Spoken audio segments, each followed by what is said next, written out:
در این قسمت سراغ نمایشنامه دشمن مردم اثر هنریک ایبسن نویسنده نروژی رفتیم که در اون شخصیت اول نمایشنامه دکتر استوکمان کاملا یادآور خود هنریک ایبسنه و بسیار نمایشنامه مهمیه. تا جایی که با وجود نمایشنامه‌هایی مثل خانه عروسک بین آثار ایبسن، این اثر به عنوان مهمترین اثر ایبسن شناخته میشه و خیلی توصیه میکنم بشنوید و نمایشنامه به شکلیه که لازم نیست من اصرار کنم. فکر میکنم خودتون ناخودآگاه بعد از شنیدنش تصمیم میگیرید برای بعضی از آدم‌ها نمایشنامه رو به اشتراک بگذارید. همینطور که گفتم هنریک ایبسن نمایشنامه نویس کشور نروژ و البته دقیقاً همون کسیه که نروژ بهش احتیاج داشت، چون مدت‌ها بود که این کشور اسکاندیناوی نمایشنامه نویس درست حسابی نداشت. ایشون درک و شناختش به نظر می رسید که از مردم کشور خودش یا حتی زمانه خودش جلوتر بود و فشارهای زیادی بهش وارد شد. منتقدها تا جایی که تونستن و از دستشون بر اومد نقدش کردن و گاهی حتی زیر نقدهاشون له و لوردش هم کردن.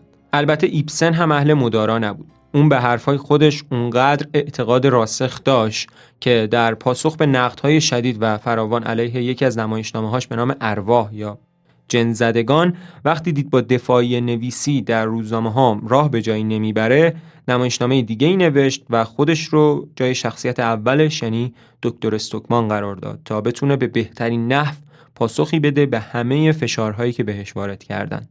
و جالبه بدونید که همین اثر یعنی نمایشنامه دشمن مردم که در سال 1882 نوشته شده، همینطور که قبلا هم گفتم تبدیل شد به یکی از آثار شاخصش.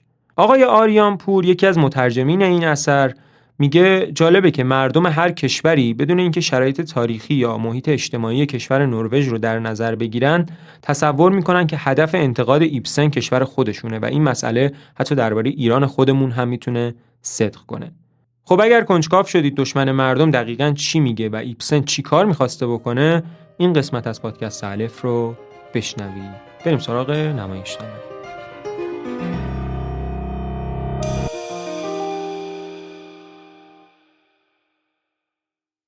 اینجا شهری کوچیک و ساحلیه در جنوب نروژ، شهر زادگاه همین نویسنده و ماجراهای نمایشنامه از خانه دکتر استوکمان که پزشک و طراح حمام‌های معروف طبی شهره و روشون هم نظارت داره شروع میشه و اگه شما در صحنه تئاتر نشسته بودید اتاق نشیمن مطبوع و دلنشین رو میدیدید که اساسیش گرون قیمت نیستن، خیلی سادن اما خب خیلی جذاب چیدمان شدند.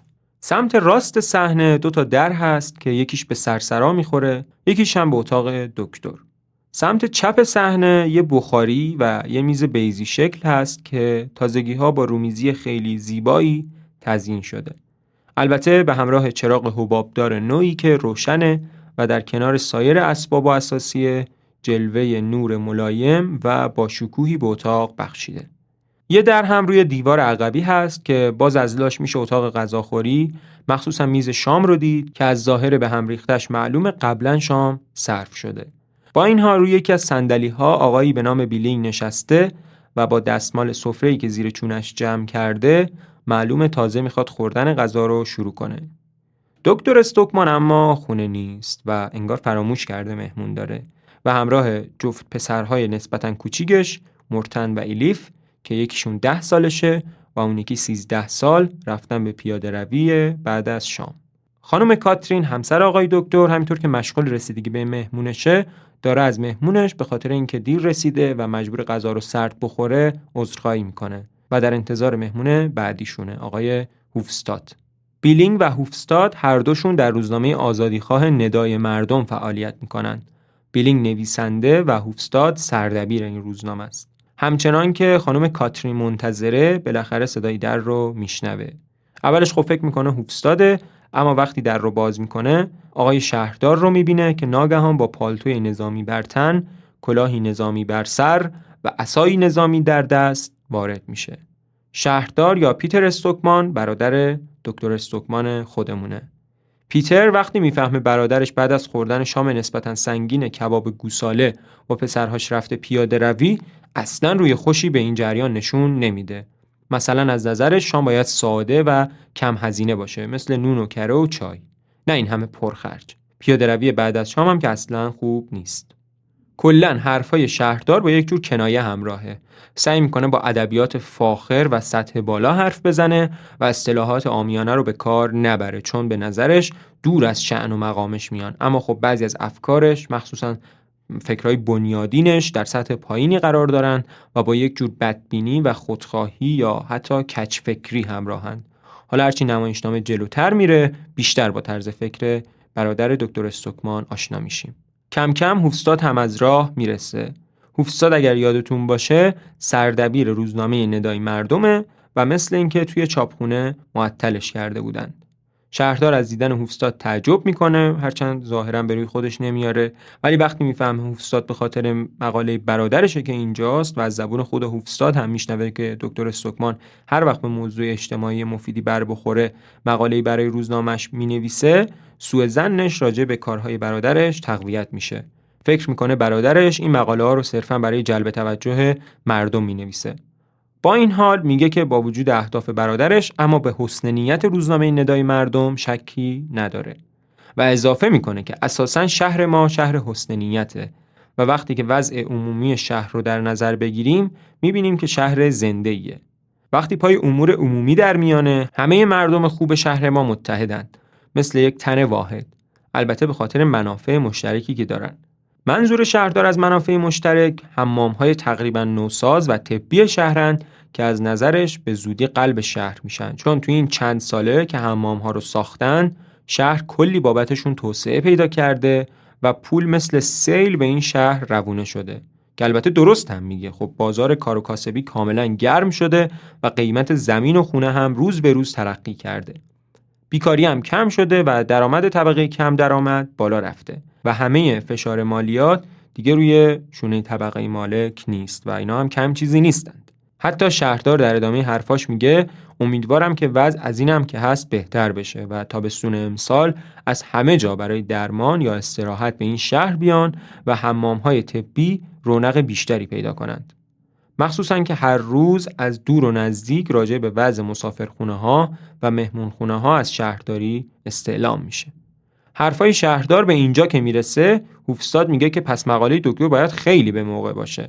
شهردار کنجکاو میشه و میپرسه مگه این روزها هم دست به قلم برده؟ و هوفستاد براش میگه که در اوایل زمستون دکتر مقاله‌ای درباره حمام‌ها و وضعیت رضایت بخششون داده بود، اما چون فکر کرده بود که فصل بهاره و مردم به طور جدی برای تعطیلات تابستونشون نقشه میکشن، انتشارش رو تا الان به عقب انداخته بود. خانم کاترین هم اضافه میکنه موضوع حمام‌ها که به میون میاد، توماس دیگه خستگی سرش نمیشه. کاترین اینو میگه تا حس مسئولیت پذیری شوهرش رو به شهردار نشون بده. شهردار اما این کار وظیفه دکتر میدونه، میگه بایدم اینطور باشه، ناسلامتی اون پزشک حمام هاست. اما هوفستاد یادآوری میکنه که موجودیت حمام ها مرهون دکتره. شهردار عصبی میشه و میگه خودش هم ناسلامتی در این کار سهمی داره. کاترین هم که حسابی حواسش رو جمع کرده که میونه دو برادر یه وقتی شکراب نشه، فوراً تایید میکنه که توماس هم دقیقاً همیشه همینو میگه. هوفستاد هم وقتی میبینه اوضاع رو خراب کرده حرفش رو اصلاح میکنه و میگه کسی منکر این نیست. همه ما میدونیم که حمام‌های طبی به همت جنابعالی ساخته شدن. منظور بنده این بود که فکر و طرح حمام‌ها رو دکتر به میون گذاشت. اما شهردار عصبی تر از قبل میگه فکر و طرح حمام‌ها بله، چنته برادرم همیشه پر از طرح و فکره، اما وقت اجرا که میرسه باید دنبال آدمای دیگه باشین، آدمایی که از خمیره دیگه‌ای باشن. کاترین که میبینه اوضاع وخیمه، وسط حرفای شهردار تعارفشون میکنه برای خوردن غذا تا بحث بیشتر از این کش نیاد. هوفستاد با کمال میل میره، شهردار میمونه و کاترین که تلاشش برای درست کردن میونه شهردار با همسرش راه به جایی نمیبره. بالاخره سر و کله دکتر پیدا میشه. دکتر شاد و خندان به همراه ناخدا هورستر که توی خیابون بهش اتفاقی برخورد کرده تعارف میکنه به داخل خونه، ولی خب متوجه حضور برادرش نمیشه. دکتر بچه‌هاش رو که به قول خودش مثل قحطی زده ها بازگشتشون شده و البته ناخدا رو دعوت میکنه به خوردن غذا. خودش هم میخواد همراهیشون کنه که با اشاره‌های همسرش تازه پی به حضور برادرش میبره. دکتر که اصلا روحش هم از حرفایی که اینجا زده شده خبر نداره، با روی باز از برادرش استقبال میکنه و میگه آقای پیتر شما کجا، اینجا کجا، دیگه بهتر از این نمیشه. شهردار که با وجود استقبال گرم برادرش هم سگرمه‌هاش باز از هم باز نمیشه، میگه که میخواد بره، ولی دکتر میگه اصلا حرف رفتن رو هم نزنه و ازش میخواد پیششون بمونه تا با هم لبی از کروک، اگر درست خونده باشم، تر کنن. کروک من اطلاعات زیادی دربارش پیدا نکردم، ولی ظاهرا یه جور نوشابه الکلی دستسازه که هر کسی به طبع خودش میتونه ترکیب الکل و قندش رو کم و زیاد کنه. توی اون مناطق بیشتر خورده میشه. اطلاعات زیادی دربارش من واقعا پیدا نکردم، نمیدونم اسمش هم درست میگم یا نه. شهردار امتناع میکنه و میگه که تو اینجور مجلس ها شرکت نمیکنه و بعد هم نگاهی میندازه به اتاق غذاخوری که حالا تقریبا همه غذاهاش خورده شده. شهردار چیزی رو که میبینه باورش نمیشه. معلومه از نظرش این قضیه خیلی جای تأسف داره. برعکس دکتر این قضیه رو به فال نیک میگیره و میگه جوونا اشتها دارن، باید هم داشته باشن، باید زیاد بخورن تا بتونن دنیا رو زیر و رو کنن. جوونا معمارای آیندن. از نظر دکتر همه چیز در حال تحوله. شهردار هم قبول نداره. دکتر هم خب سرزنشش نمیکنه و میگه مسلماً شما نمیتونید مثل من تحول محیط رو احساس کنید و ازش لذت ببرید. تموم عمر شما در همین محیط گذشته. یک نواختی محیط حساسیت شما رو از بین برده.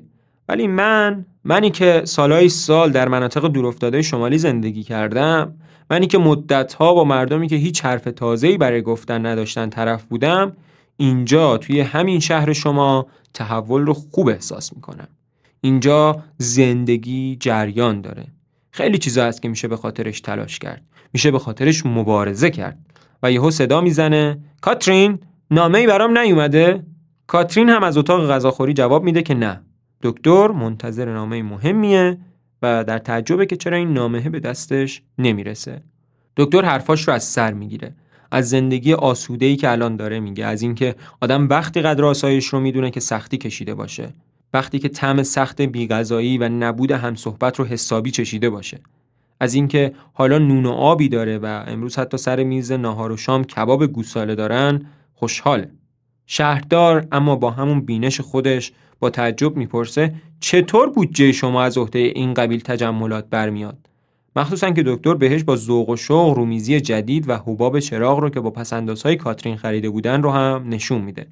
دکتر میگه که از نظر کاترین حالا دیگه خرج و دخلشون با هم میخونه و به شهردار اطمینان میده که در هیچ موقعیتی خرج بیجا نمیکنه. اما در هر حال نمیتونه در خونش رو بروی مردم هم ببنده، مخصوصا که سالها در مناطق محروم شمالی از هر گونه معاشرت محروم بوده. اونقدر که دیگه معاشرت براش شده یه ضرورت حیاتی. دکتر میگه باید معاشرت کنم، مخصوصا با جوونای باهوش، پرشور، پرکار، آزادمنش، مثل همینا که دارن شام میخورن. کاش هوفستاد رو بیشتر میشناخت. حرف به هوفستاد که میکشه، شهردار یاد مقاله دکتر میفته که قراره به زودی منتشر بشه. شهردار این بار چندان هم بدش نمیاد که این مقاله منتشر بشه که دکتر باز حرفی میزنه که به مذاق برادرش چندان خوش نمیاد. این که فعلا بهتر مقاله منتشر نشه. شهردار مسلماً توضیح بیشتری میخواد، اما دکتر در همین حد بسنده میکنه که وضع الان عادی نیست. میگه که شاید وضع کاملا غیر منتظره‌ای پیش بیاد، شاید هم نیاد و اشتباه کرده باشه. مسلماً خب شهردار از این که برادرش همه ماجرا رو براش نمیگه خوشحال نمیشه. اون کاملا حق خودش میدونه که چون رئیس هیئت مدیره چشمه‌های آب گرمه، لازمه که از همه چیز مطلع بشه و به قول معروف کسی بی اجازهش آب هم نخوره. و حتی اخطار میده که مطالب مربوط به حمام‌ها همیشه باید فقط و فقط به صورت رسمی مطرح بشه و نمیذاره کسی دخالت بیجا بکنه. مخصوصا دکتر که از نظرش دوست داره الکی در هر کاری از عقیده و سلیقه شخصیش پیروی کنه. شهردار به صریح‌ترین شکل ممکن میگه هر فرد باید از مقاماتی که مسئولیت خیر جامعه رو دارند اطاعت کنه و برادرش باید یادش بمونه دیر یا زود عقوبت این خودرأیی و خودسری رو پس میده. شهردار اصلا توجهی نمیکنه که بابا برادرش هم مسئولیت قابل توجهی در حمام‌های آب گرم داره و بعد هم با همون خلق تنگش خداحافظی میکنه و میره. سردبیر هوفستاد با دیدن دکتر بهش میگه ظاهرا شهردار همچین سرحال نبود. دکتر هم اعصاب به هم ریخته برادرش رو ربط میده به معده ضعیفی که داره و اینکه درست نمیتونه غذا رو هضم کنه. هوفستاد هم میگه به نظرم اشکال در اینه که ایشون ما روزنامه نویس‌ها رو نمیتونه درست هضم کنه. کم کم معلوم میشه که شهردار و روزنامه آزادیخواه ندای مردم مدت هاست که با هم آبشون توی جوب نمیره و الان هم مثل یه آتش‌بس کوتاه موقتا با هم کنار اومدن. شام صرف شده و همگی در اتاق نشیمن دور هم جمعن تا با هم پیپی بکشن و گپی بزنن و گیلاسی از کروک بنوشن. دکتر ناخدا هورستر رو پهلوی خودش میشونه و از طرز حرف زدنش معلومه که هم احترام خاصی براش قائله و هم صمیمیت خاصی بینشون برقراره. بحث به زمان حرکت کشتی ناخدا میکشه و مقارن بودنش با زمان انتخابات. بیلینگ، همون روزنامه‌نگار ندای مردم، تعجب میکنه که ناخدا هورستر نمیتونه در انتخابات شرکت کنه و اصلا کاری هم به این کارا نداره. بیلینگ عقیده داره که جامعه مثل کشتی میمونه و هر کسی باید یه دستی به سکان ببره. ناخدا هورستر اما عقیده دیگه‌ای داره. عقیده داره که اگر توی خشکی همچین چیزی ممکنه، اما توی دریا هر کسی نمیتونه سکان رو نگه داره و طرف باید در این کار به اندازه کافی متخصص باشه تا از عهده‌اش بر بیاد. بنابراین آدمی باید رأی بده که از سیاست چیزی بدونه و الکی که نمیشه رأی داد. بحث ادامه پیدا میکنه و این دفعه میرسه به چاپ مقاله دکتر توی شماره پسفردای روزنامه. دکتر میگه مبادا چاپش کنین که فعلا صلاح نیست و اضافه میکنه که علتش رو الان نمیتونه بگه ولی بعداً همگی میفهمن. همین موقع است که پترا دختر آقای دکتر هم از راه میرسه. پترا کلاهی بر سر، روپوشی بر تن و یک دسته دفتر زیر بغل داره. نامه‌ای به پدرش میده، همون نامه‌ای که دکتر چندین روزه که منتظر رسیدنشه. دکتر با عجله نامه رو میگیره و بعد از عذرخواهی تند و سریع به اتاق کارش میره تا اونو بخونه. نه پترا و نه حتی کاترین همسر دکتر هیچ کدوم نمیدونن این نامه از کی میتونه باشه. پترا همینطور که داره برای خودش کروک میریزه میگه میترسه کار زیاد پدرش رو از پا در بیاره. پترا معلمه و روزی حدوداً 7 ساعت درس میده. با اینکه کارهاش زیاده و وقتی هم زار و نزار میرسه خونه باید تازه برگه دانش آموزانش رو تصحیح کنه، اما کارش رو دوست داره. مخصوصا وقتی که کارش تموم میشه احساس خستگی خوشایندی بهش دست میده که باعث میشه شبها بی هیچ معطلی به راحتی به خواب عمیقی فرو بره. مورتن پسر 10 ساله دکتر میگه پترا پس معلومه که آدم خیلی گناهکاری هستی چون که زیاد کار میکنی و میگه آقای رولاند معلمشون همیشه میگه کار کفاره گناهانمونه. ایلیف پسر بزرگتر میگه تو چقدر احمقی که این حرفا رو باور میکنی. بیلینگ اما از حرفای مورتن خوشش میاد. هوفستاد از مورتن میپرسه که میخواد در آینده چی کاره بشه و مورتن هم میگه وایکینگ، حتی اگه لازم باشه به خاطرش کافر هم میشه. وایکینگ ها دریانوردان اسکاندیناوی بودند و همگی هم کافر بودند و از سده 8 تا 10 دائما به سواحل اروپا حمله میکردند. بیلینگ با وجود اعتراضهای بی‌نتیجه خانم کاترین از مورتن طرفداری میکنه و میگه من هم به خدا هیچ اعتقادی ندارم و خیلی هم به خودم میبالم، به زودی هم همه مثل من میشن. این تیکه حرفای بیلینگ رو خوب یادتون بمونه. مورتن میگه اون وقت میتونیم هر کاری که میخوایم بکنیم. بیلینگ تایید میکنه، اما قبل از تموم شدن حرفش خانم کاترین حسابی جوش میاره و پسرهاش رو میفرسته سراغ درس و مشقشون. پترا خب از این عکس العمل مادرش ناراحت میشه و میگه توی خونه حقایق رو از بچه‌ها میپوشونیم. توی مدرسه هم علنا بهشون دروغ میگیم. از نظر پترا این کارا همش ریاکاریه و میگه شما نمیدونید که ما در مدرسه چه چیزایی به بچه‌ها یاد میدیم. چیزایی که اصلا خودمونم قبول نداریم. اگه وسیله داشتم خودم مدرسه‌ای میساختم که جور دیگه‌ای با بچه‌ها رفتار کنه. این حرف پترا رو هم باز یادتون بمونه.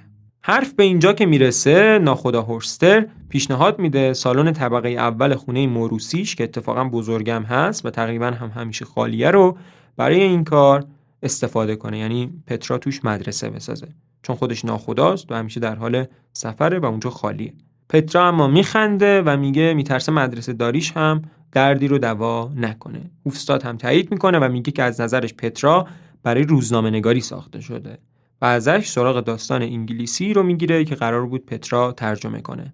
درست وقتی که پترا میگه هنوز ترجمهش نکرده اما سعی میکنه به موقع به دستش برسونه، آقای دکتر وارد میشه در حالی که نامه رو در دستش تکون میده. نامه‌ای که قرار نقطه شروعی باشه برای به قول خود دکتر یک کشف بزرگ. دکتر همینطور که از بالا به پایین قدم میزنه و از شدت هیجان نمیتونه یک جا بند بشه، میگه خب حالا دیگه وقتش رسیده به شما و مردم شهر خبر تازه‌ای بدم. شاید بعضی‌ها بگن دکتر استوکمان خیال بافی کرده، اما نه، این دفعه دیگه کسی جرئت نمیکنه. هیچ کس جرئت نمیکنه. کاش برادرم هم اینجا بود.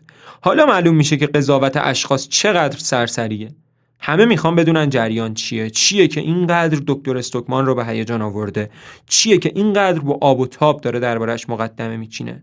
دکتر استوکمان میره کنار میز میسته و میگه میدونید که سلامت و خوش آب و هوا بودن این شهر در همه جا شهرت داره. در حقیقت هم محل بسیار خوبیه، چه برای بیمارها و چه برای سالمها. ما درباره شهر تبلیغات زیادی کردیم. من خودم در ندای مردم، همین روزنامه هوفستادینا، مقاله های متعددی نوشتم. دکتر میگه و همه همچنان که حرفاشو تایید میکنن آمادن واسه شنیدن این خبر بزرگ، تا اینکه بالاخره دکتر پرده از حقیقت ماجرا برمیداره. اما کسی باورش نمیشه.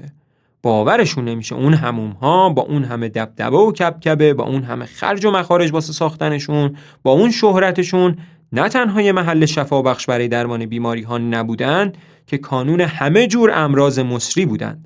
گورهای سفیدی که به جای درمان همه رو از دم به خاک سیاه می نشونن. جایی که فاضلاب دباغخونه‌های شهر به آبش رخنه میکنه. ماجرا حتی از اینم بدتره.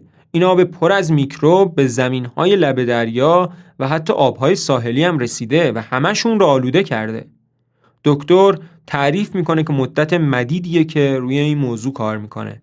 توی این مدت دائما از تردید و بلا تکلیفی عذاب کشیده، مخصوصا که تابستون پارسال حصبه و بیماری‌های گوارشی افتاده بود به جون مهمون‌های شهر. اولش تصور میکرده که این میکروب‌ها مال خود مهمونان که از خارج شهر با خودشون آوردن. اما زمستون که میشه فکر دیگه‌ای به ذهنش میرسه و از همون موقع صبح تا شب مشغول آزمایش میشه. اینو که میگه کاترین تازه پی میبره که توی این 2-3 ماهه چی بوده که روز و شب همسرش رو ازش گرفته. دکتر میگه بله کاترین، موضوع این بود، اما چون وسایل علمی لازم رو نداشتم کار به سرعت پیش نرفت. عاقبت مقداری از آب دریا و آب آشامیدنی شهر رو به دانشگاه فرستادم تا به وسیله کارشناس‌ها به دقت تجزیه بشن. بعد هم نامه رو نشون میده و میگه نتیجهش اینه. ثابت شد که توی شهر ما میکروب‌های گوناگونی توی آب هست که ماده زنده رو فاسد میکنه. آب شهر مطلقاً خطرناکه، چه برای آشامیدن چه برای شستشو. نگرانی و ناباوری توی چهره تک تک افراد حاضر توی خونه پیداست. کاترین میپرسه ولی خب تا حالا چرا چیزی نگفتی؟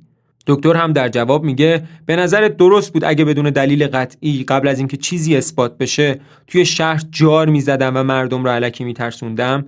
من حرف بی دلیل نمیزنم. بعد هم از کاترین میخواد که بره پیش پدر خودش و بهش خبر بده که دباغخونه ها از جمله دباغخونه خودش بهداشت مردم رو به خطر انداختن. میگه پیرمرد ساده دل گیج میشه، فکر میکنه من یاوه میگم، اما مجبور قبول کنه. همه شما مجبورید قبول کنید. همه مردم مجبورن قبول کنن. دکتر باز دور اتاق شروع میکنه به قدم زدن و همینطور که دستاشو به هم میماله به همسرش میگه کاترین، نمیدونی چه جوش و خروشی توی شهر پیدا میشه. باید همه مجاری آب رو خراب کنیم و از نو بسازیم. باید همشون رو 1 متر بالاتر ببریم. همینطور سطح حمام ها رو.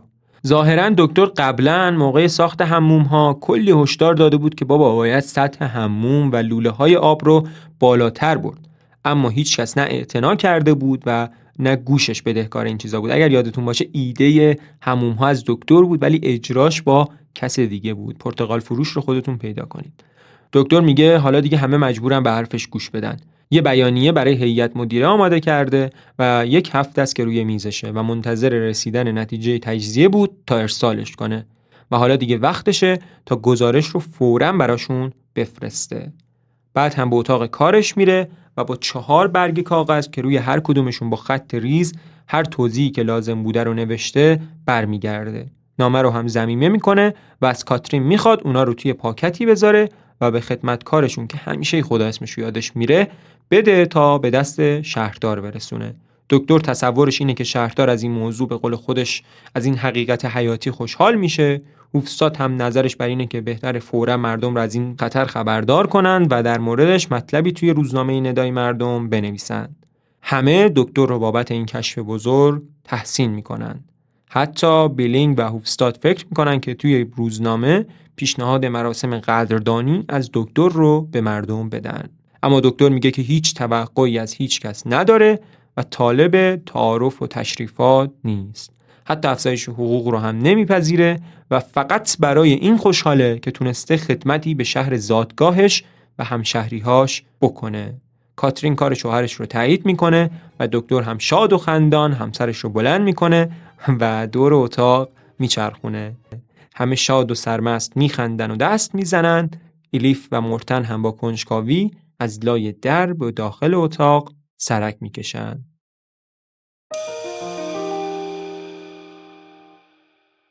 صبح از راه میرسه.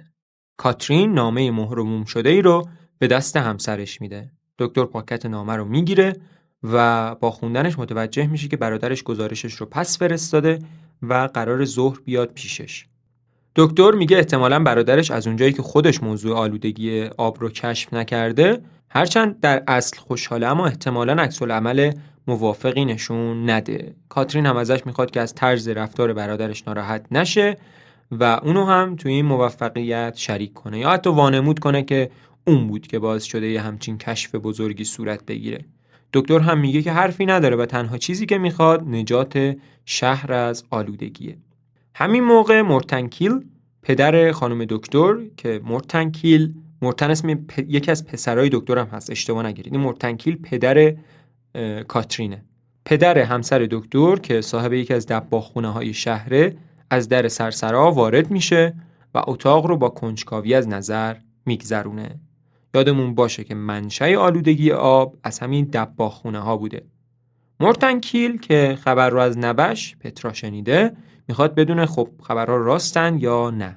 البته در هر صورت باور نمیکنه که به قول خودش یه مش جونور اومده باشن تو مجاری آب شهر و فکر میکنه این صرفاً قصه‌ایه که دکتر از خودش ساخته تا پا توی کفش برادرش کنه. البته پدر همسرش از این قضیه خیلی هم خوشحاله و میگه ایشالله با این کار درس عبرتی میدی به کله گنده های این شهر، اینا که حتی حاضر نیستن از آدمهای دنیا دیده‌ای مثل من تمکین کنن. حقشون همینه. مثل اینکه مورتن کیل قبلا عضو شورای شهر بوده که به دلایل نامعلومی از اونجا اخراج میشه. شاید مثلا قانون بازنشسته ها شامل حالش شده و حالا خوشحاله که به این شکل انتقامی از شهردار گرفته میشه. دکتر هم هرچند میگه از این کار غرض شخصی نداره، اما کیل باورش نمیشه و حتی نذر میکنه که اگر دکتر موفق بشه 100 کرون که واحد پول نروژ و دانمارک رو صرف خیریه ها بکنه. هوفستاد از راه میرسه و کیل که فقط به فکر انتقام و منافع خودشه با دیدنش میگه دکتر حقا که حواست خوب جمعه. روزنامه جناب ایشون خوب به دردت میخوره. به هر حال هر بلایی تونستی به سرشون بیار. من مطمئنم ضرر نمی کنی. بعد هم از در خارج میشه و دکتر از این که پدر همسرش یا به قول خودش پیرمرد یک کلمه هم از حرفاش رو باور نکرده خندش میگیره. بعد از رفتن کیل، هوفستاد که به قول خودش از دیشب تا حالا داشته روی موضوع آلودگی آب فکر میکرده میگه این موضوع صرفاً یه موضوع ساده‌ای بهداشتی نیست و دکتر صرفاً از نظر یه پزشک یا عالم طب به موضوع نگاه میکنه و برای اصلاحش نقشه میکشه. اما اگر از نظر اجتماع بهش نگاه کنه میبینه که این موضوع به خیلی از موضوعهای دیگه هم مربوطه. میگه برخلاف نظر دکتر که آلودگی شهر رو ناشی از کثافت‌های ناحیه دباغخونه‌ها میدونه، به نظر خودش علت اصلی آلودگی منجلاب بزرگتریه. منجلابی که تموم اجتماع رو بلعیده و روز به روز هم همه رو پایین‌تر و پایین‌تر میبره. دکتر متوجه منظور حرفای هوفستاد نمیشه. هوفستاد هم میگه منظورش اینه که تشکیلات دولتی بدتر از یه منجلاب همه مصالح شهر رو به خطر انداخته. میگه مأمورین دولت اختیاردار همه چیز ما شدن. حتی آدم‌های اسم و رسمدار هم پیرو خط اونان و باهاشون دوستی و همکاری میکنن. اینا قدرت‌هایی هستن که رومون تسلط دارن و زمام همه کارها رو در دست دارن. دکتر استوکمان اما همه این حرفای هوفستاد رو قبول نداره و میگه ولی این آدم‌ها کاربلدن، بینش دارن. هوفستاد میگه وقتی ورودی‌های سیستم آبرسانی رو اینجور نصب می‌کردن، کارایی دیدین ازشون؟ تصور دکتر اما اینه که با اینکه اونا با گوش نکردن به تموم حرف‌هاش طرح و زحمت‌هاش رو به باد فنا دادن. چون اگر یادتون باشه ایده اصلی طرح‌ها از دکتر بود و اجراشون از شهردار، اما به هر حال مطمئنه که برادرش حالا دیگه اصلاح شهر و جبرانش رو میخواد. هوفستاد اما قبول نداره و میگه تا حمایت روزنامه‌ها نباشه کار به جایی پیش نمیبره و جز اون وظیفه خودش میدونه که موضوع رو دنبال کنه، چون وقتی سردبیری روزنامه ندای مردم رو به عهده گرفت برای این بود که بتونه با همچین آدم‌های خودسری که قدرت‌های اجتماع رو قبضه کردن مبارزه کنه و حلقه‌شون رو در هم بشکنه. یادتون هست ابتدای داستان رابطه شهر و افراد روزنامه زیاد گرم نبود و معلوم بود از قبل کدورتی بینشون هست. دکتر میگه ولی خودتون نتیجه مبارزه رو به من گفتید. بعضی روزنامه‌ها هم به هم خورد و مجبور شدید عقب نشینی کنید. هوفستاد هم میگه که مجبور شدیم چون اون موقع طرح حمام‌ها روی کار بود و ممکن بود مسکوت بمونه، ولی حالا دیگه وضع فرق میکنه. دکتر بهش میگه فراموش نکنه که اونها کارهای مثبتی هم کردن. هوفستاد قبول داره ولی میگه من روزنامه نویس با این تمایلات آزادی خواهانم حق ندارم از فرصتی که پیش اومده علیه طبقه حاکم استفاده نکنم. باید به مردم حالی کرد که این ادعا که طبقه حاکم عقل کله و هر کاری میکنه درسته کاملا مهمل و پوچه. دکتر اینجا دیگه باهاش هم عقیده است و میگه درسته و باید تیشه به ریشه این فکر غلط زد. هوفستاد ادامه میده که چون از طبقه پایین اجتماع میاد، از احتیاجات و انتظارات مردم به درستی اطلاع داره و میگه چیزی که برای مردم ضرورت حیاتی داره شرکتشون توی مدیریت امور اجتماعیه. میگه مشارکته که باعث بالندگی مهارت‌ها و دانش و عزت نفس میشه. حالا هم که با کشف موضوع آلودگی فرصت مناسبی پیش اومده و به نظرش اگه یه روزنامه نویس این فرصت رو هدر بده وجداناً در مقابل جامعه مسئوله، هرچند که اسمش رو بذارن آشوب طلب و از اینجور چیزا.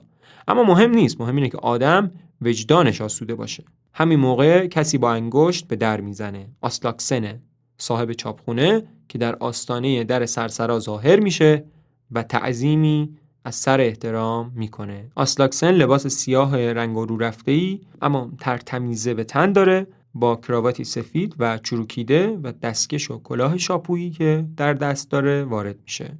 اون روی صندلی نزدیک در میشینه و مثل سایر اعضای روزنامه ندای مردم حمایت خودش رو اعلام میکنه و میگه از دل و جان با مختصر نفوذی که در اصناف شهر داره در خدمت دکتره. میگه اگه ما مردم طبقه متوسط پشت سر جناب دکتر باشیم بیفایده نیست، چون ما اکثریت مردم شهریم. و هرچند دکتر میگه موضوع حمام‌ها اونقدر لازم و اساسیه که فکر نمی‌کنه به حمایت اصناف نیازی پیدا بشه و حتما برادرش شهردار ترتیب همه این کارها رو میده، اما آسلاکسن خلاف این عقیده رو داره و میگه من اولیای امور رو خوب میشناسم. هیچ وقت حاضر نیستم به تقاضای مردم ترتیب اثر بدن مگر اینکه مجبور باشن. آسلاکسن پیشنهاد میده که از طرف اصناف تظاهرات بشه، البته با رعایت اعتدال کامل، چون اعتقاد داره که اعتدال و میان روی بزرگترین فضیلت یه شهرونده و ادامه میده که حمام‌های شهر براشون که جزء مردم طبقه متوسطن، مخصوصا مسافرخونه‌دارها و مهمونخونه‌دارها مثل معدن طلا اهمیت دارن، چون نونشون از حمام هاست. بنابراین وظیفه خودش میدونه که طرف دکتر رو بگیره. آسلاکسن که ریاست اتحادیه مسافرخونه‌دارها و مهمونخونه‌دارها رو بر عهده داره و به علاوه نماینده انجمن اعتدالیون که کارش مبارزه با شرابخواری هم هست و به همین خاطر همیشه با آدم‌های به قول خودش کثیری در تماسه، میگه که همه بنده رو آدمی میدونن طرفدار اعتدال و قانون و از این جهت از بنده کمی حرف شنوی دارن، اما لازم به گفتن نیست که هر اقدامی کنیم باید با احتیاط و اعتدال کامل همراه باشه تا مبادا اولیای امور برنجند. اگر از راه اعتدال خارج نشیم مسلماً روی موافق نشون میدن. اینا رو با یه لحن عصاقورت داده‌ای میگه. هوفستاد میخواد بگه حتی اگه روی موافق نشون ندن ما باز هم، که آسلاکسن وسط حرفش میاد و میگه نه نه نه نه نه نه نه نه. آقای هوفستاد هیچ صلاح نیست با کسایی که ریش و قیچی تو دستشون گلاویز شد. به نظر میاد آسلاکسن عقیده داره که هیچ وقت و در هیچ موقعیتی نباید زیاده روی کرد، حتی اگر لازم و ضروری باشه. و در آخر هم به دکتر اطمینان میده ما اصناف مثل یک کوه پابرجا پشت سر دکتر ایستادیم، اکثریت مردم با شما.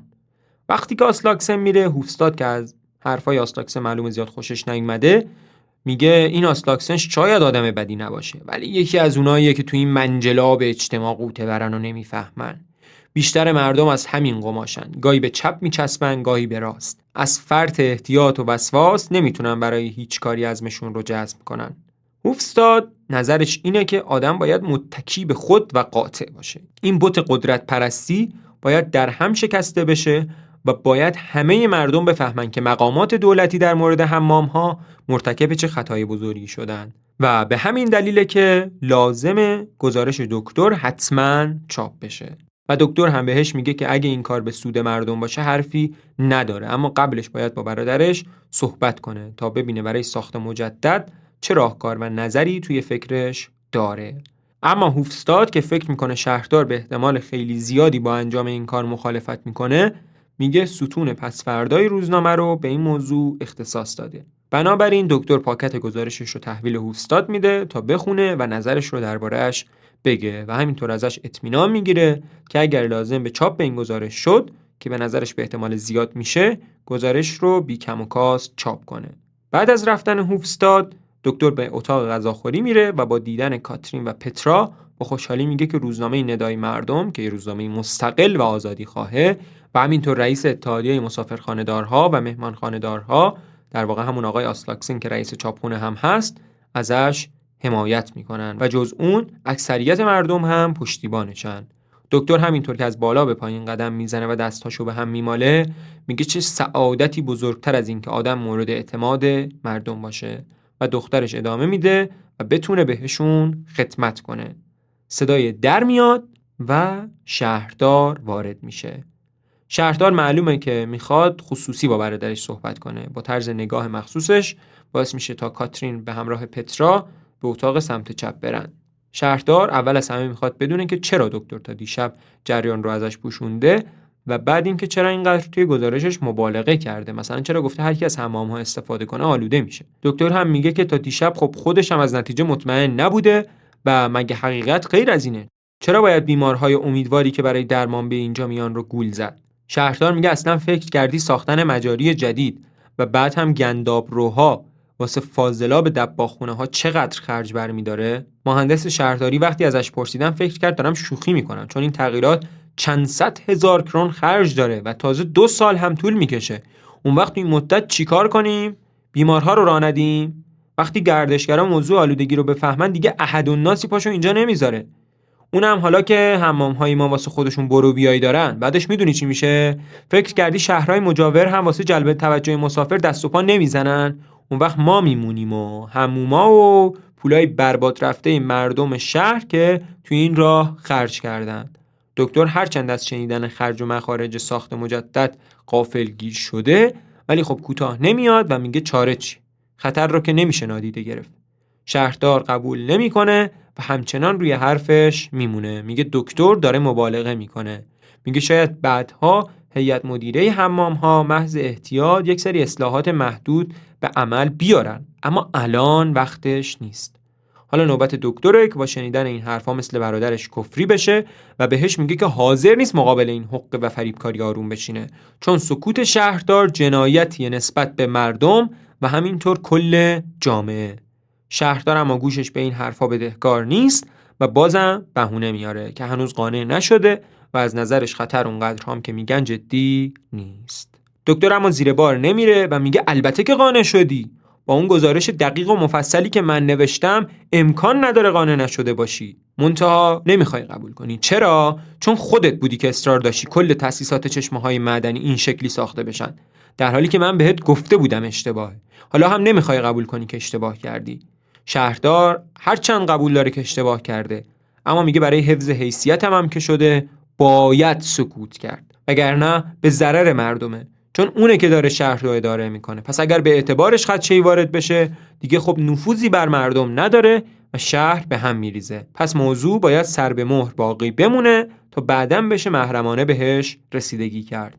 اما دکتر آب پاکی رو روی دست شهردار میریزه و میگه دیگه کار از کار گذشته. میگه خوشبختانه روزنامه مستقل لیبرال ندای مردم از این به بعد حواسش بهش هست تا ببین آیا به وظیفه خودش عمل میکنه یا نه. شهردار از کوره در میره و دکتر رو متوجه آخر عاقبتی که در انتظار خودش و خانواده‌شه میکنه و چون احتمالاً میبینه راه دیگه‌ای براش نمونده، حرف گذشته ها رو هم پیش میکشه. بهش میگه که همیشه سعی کرده بود برای برادرش مفید باشه. هر کمکی از دستش برمی اومد براش انجام داده. مثل همین شغلی که بهش داده. اونم فقط برای اینکه دکتر هم متقابلا مصالح اون رو رعایت کنه.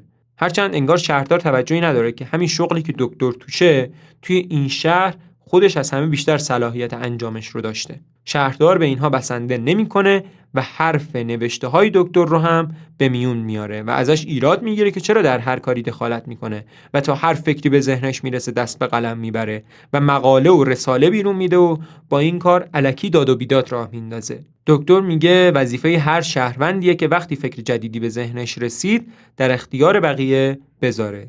شهردار هم جواب میده مردم به فکر نو احتیاج ندارن و همون سنت ها براشون کافیه. بعد هم شهردار از دکتر میخواد قبل از این که موضوع به وسیله مخالفاش یک کلاغ چهل کلاغ بشه خودش هرچه زودتر تموم حرفاش رسما و صریحا تکذیب کنه و بگه موضوع اونقدرها هم که گفته موضوع جدی و فوری نیست و به مردم شهر اطمینان بده که هیئت مدیره حمام ها مشغول رفع ایراداتن. اما دکتر جواب میده آلودگی آب چیزی نیست که بشه با یه دستکاری ساده رفعش کرد. به خاطر همین نمیتونه غیر از همونی که گفته بود چیز دیگه ای بگه. دکتر از آزادی بیان هم حرف میزنه اما شهردار پافشاری میکنه، میگه تا وقتی که در هیئت مدیره حمام ها سمت رسمی داره ابداً حق نداره مثل یه فرد غیر مسئول عقیده شخصی خودش رو به میون بیاره. این صرفاً یه موضوع پزشکی یا علمی نیست، جنبه اقتصادی داره، جنبه اجتماعی داره. شهردار همچنان روی حرفهاش میمونه که لازمه دکتر گزارشش رو تکذیب کنه وگرنه مجبوره خودش اعلامیه‌ای برای جلب اعتماد عمومی صادر کنه و اگر دکتر بخواد با استفاده از قلمش و نویسندگیش باهاشون مبارزه کنه ناچارن حکم اخراجش رو صادر میکنه تا دستش از این جریان کوتاه بشه. حالا دیگه با بالا گرفتن بحث دکتر و برادرش پترا و کاترین هم به جمعشون ملحق میشن. وقتی پترا به رفتار عموش اعتراض میکنه کاترین جلوش رو میگیره. در نتیجه شهردار رو به کاترین میگه خانم کاترین خیال میکنم که آدم عاقل تو این خونه شمایی. سعی کنید تا جایی که میتونید در همسرتون نفوذ کنید، بهش بفهمونید که این ماجرا چه عواقب وخیمی داره، هم برای خودش هم برای شما که خانواده‌اش باشید و حتی هم برای شهر. و بعد به دکتر میگه با این لجاجتش فقط منبع درآمد شهر رو داره نابود میکنه. دکتر میگه آخه مرد حسابی این منبع بزرگ درآمد شهر بوی مرگ میده. مگه دیوونه ای که میخوای با فروش کثافت و مرض امرار معاش کنی؟ میبینین نادرستی شده اساس زندگیمون. شهردار میگه همه اینا خیال بافیه، بدتر از خیال بافی. آدمی مثل تو که میخواد تیشه به ریشه سعادت شهر بزنه بدون شک دوست مردم نیست، دشمن مردمه، دشمن مردم. و در آخر هم حرفاشو اینجوری تموم میکنه پیش خودت فکر کن ببین نسبت به خودت و خانواده‌ات چه وظیفه‌ای داری. و بعد خارج میشه. دکتر حسابی عصبانیه. کاترین هرچند حق رو به شوهرش میده اما سعی میکنه آرومش کنه و میگه در نظر بگیره که برادرش قدرت داره. پترا حرف مادرش رو قبول نداره. دکتر هم همینطور و میگه روزنامه آزادی خواه شهر راه رو برام باز میکنه. اکثریت همراه همن. این قدرت نیست. کاترین دلش نمیخواد دو برادر با هم در بیفتن، اونم به این شکل. دکتر ولی کاری به این چیزا نداره. مهم فقط براش اینه که طرف حق رو بگیره، هرچند مجبور بشه با برادرش علنا در بیفته. پترا کار پدرش رو تایید میکنه و بهش روحیه میده، اما کاترین همچنان تلاش میکنه تا شوهرش رو منصرف کنه. دست به دامن یادآوری روزای گذشته میشه، به یاد طعم تلخ فقر و فلاکت میفته، به موقعی که نون و آبی نداشتن، به بیکاری که با حکم اخراجش ممکنه گریبان گیرش بشه، به اینکه باید به فکر پسرهاش هم باشه که هنوز نتونستن مثل پترا روی پای خودشون بایستن و مستقل بشن. پترا مداخله میکنه و میگه اجتماع از خانواده مهمتره. دکتر هم از در دیگه‌ای وارد میشه، میگه حالا که پیتر اونو دشمن مردم دونسته، اگر وظیفه‌شو نسبت به مردم انجام نده تا آخر عمر نمیتونه با وجدان راحت زندگی کنه. حالا دیگه پسرهای دکتر هم از راه رسیدن با کتاب‌های زیر بغلشون که نشون میده تازه از مدرسه برگشتند. نمیدونن چی به چیه و هاج و واج موندند. کاترین میگه به خدا گناهه، ظلمه، تقصیر بچه‌ها چیه؟ قلب داشته باش. دکتر که عزمش رو جزم کرده سمت اتاقش میره. کاترین میره پی دکتر و میپرسه میخواد چی کار کنه. دکتر در آستانه در اتاق میسته و میگه میخواد کاری کنه تا فردا که بچه‌ها بزرگ شدن بتونه توی روشون نگاه کنه. کاترین مستعسل و گریانه. پترا اما میگه پدر شجاعه و تسلیم نمیشه و بچه‌ها رو که با کنجکاوی نگاه میکنن با انگشت اشاره به سکوت فرا میخونه.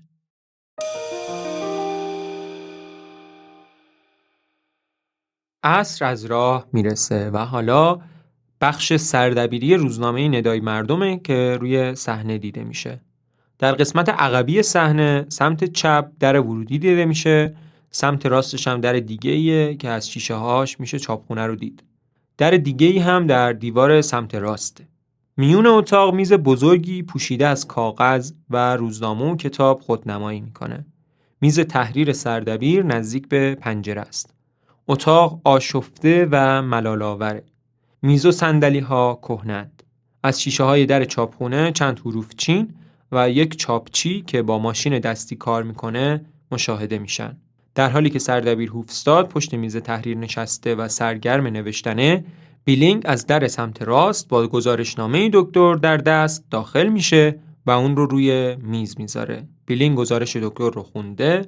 هم بیلینگ و هم هوفستاد هر دوشون معتقدن این گزارش طوفانی به پا میکنه که بیا و ببین. بیلینگ حتی انقلاب رو نزدیک میبینه و میگه ما هم باید در این انقلاب سهمی داشته باشیم. باید دست به کار شیم تا کل اشرافیت سقوط کنه. هوفستاد که نگران مبادا آسلاکسن یه وقت صداشونو بشنوه از بیلینگ میخواد که آروم حرف بزنه و بیلینگ صداشو پایین میاره و میگه این آسلاکسن آدم کم دل و جرأتیه، هیچ مردونگی نداره، ولی دیگه نباید مراعاتش رو بکنیم. هوفستاد قراره اگر شهردار زیر بار نره مقاله دکتر رو حتما چاپ کنه، چون اینطوری میتونن وضع رو به نفع خودشون تغییر بدن. در واقع اگر شهردار زیر بار نره خرده بورژواها کاملا بهش پشت میکنن یا همه اون صنف مهمون خونه دارها و بقیه.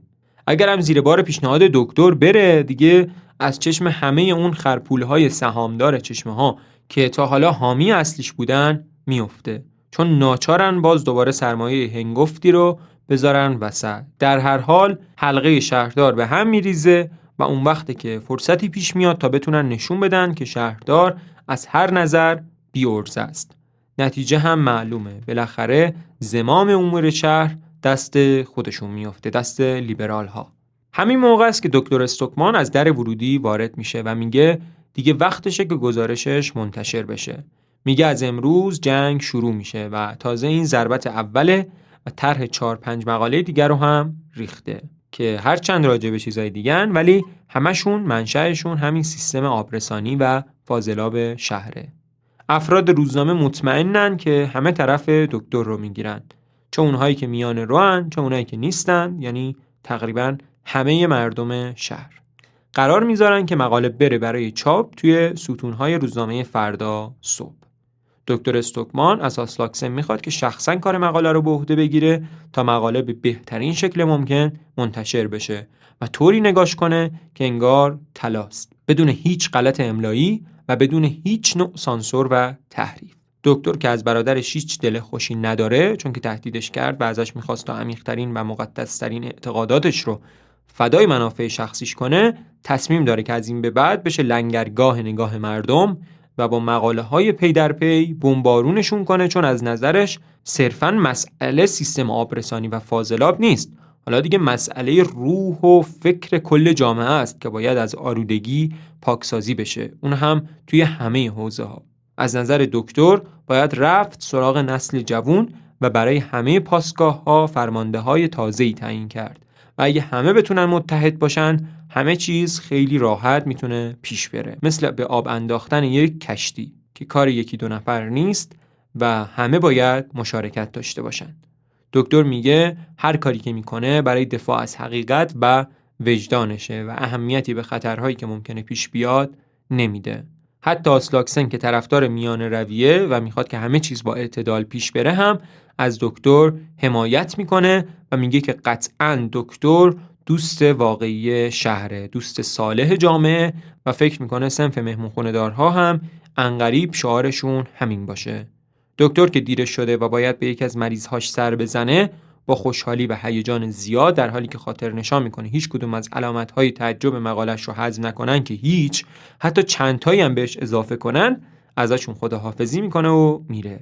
اونا با احترام دکتر رو تا دم در بدرقش میکنن، اما بعد از رفتنش آسلاکسن میگه که اگر دکتر پای حرفاش رو بخواد از مسئله چشمه ها اون برتر بذاره، دیگه ائتلاف باهاش خیلی هم به صلاح نیست. و در جواب بیلینگ که اونو یه ترسو میخونه اینو هم اضافه میکنه که چیزی که از تجربه های زندگیش یاد گرفته که اگه به دولت ها حمله کنی دست کم به جامعه آسیبی نرسوندی، چون آدم‌های در اون سطح خیلی طوریشون نمیشه. اما اگر به مقامات محلی حمله کنی تا برکنارشن، اون وقت یه مشت آدم ناشی میان سر کار که دودش توی چشم همه میره، هم به چشم مهمون دارها، هم به چشم بقیه. اینه که هرچند دلش با مردمه ولی عقلش بهش میگه که یه خورده هم به مقامات محلی متمایل باشن. آسلاکسن به بیلینگ که تقریبا یواشکی خودش رو برای دبیری انجمن شهر نامزد کرده کنایه میزنه که اگر میخواد برنده بشه بهتره که تند نره و یه خورده بادموناشو جمع کنه. آسلاکسن بعد از گفتن این حرفا به چاپخونه میره. بیلینگ معتقده که باید از شر آسلاکسن خلاص شد، اما هوفستاد بهش یادآوری میکنه که سرمایه لازم رو ندارن و اگه آسلاکسن بره دیگه کی میتونه پول کاغذ و چاپ روزنامه رو فراهم کنه. بیلینگ یاد پدر زن دکتر استوکمان که آدم پولداریه میافته.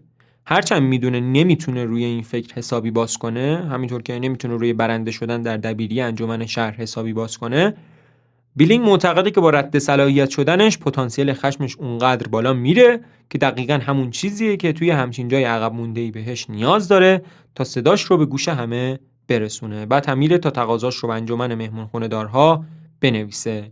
با رفتن بیلینگ همچنان که هوفستاد کنار میز نشسته و مدادش رو میجوه، صدای تقی به در میاد. پترا از در چپ وارد روزنامه میشه، کتابی از جیبش بیرون میاره و روی میز میذاره و به هوفستاد میگه که دیگه نمیخواد ترجمهش کنه و ناچارن که به شخص دیگه‌ای بدن این کار رو.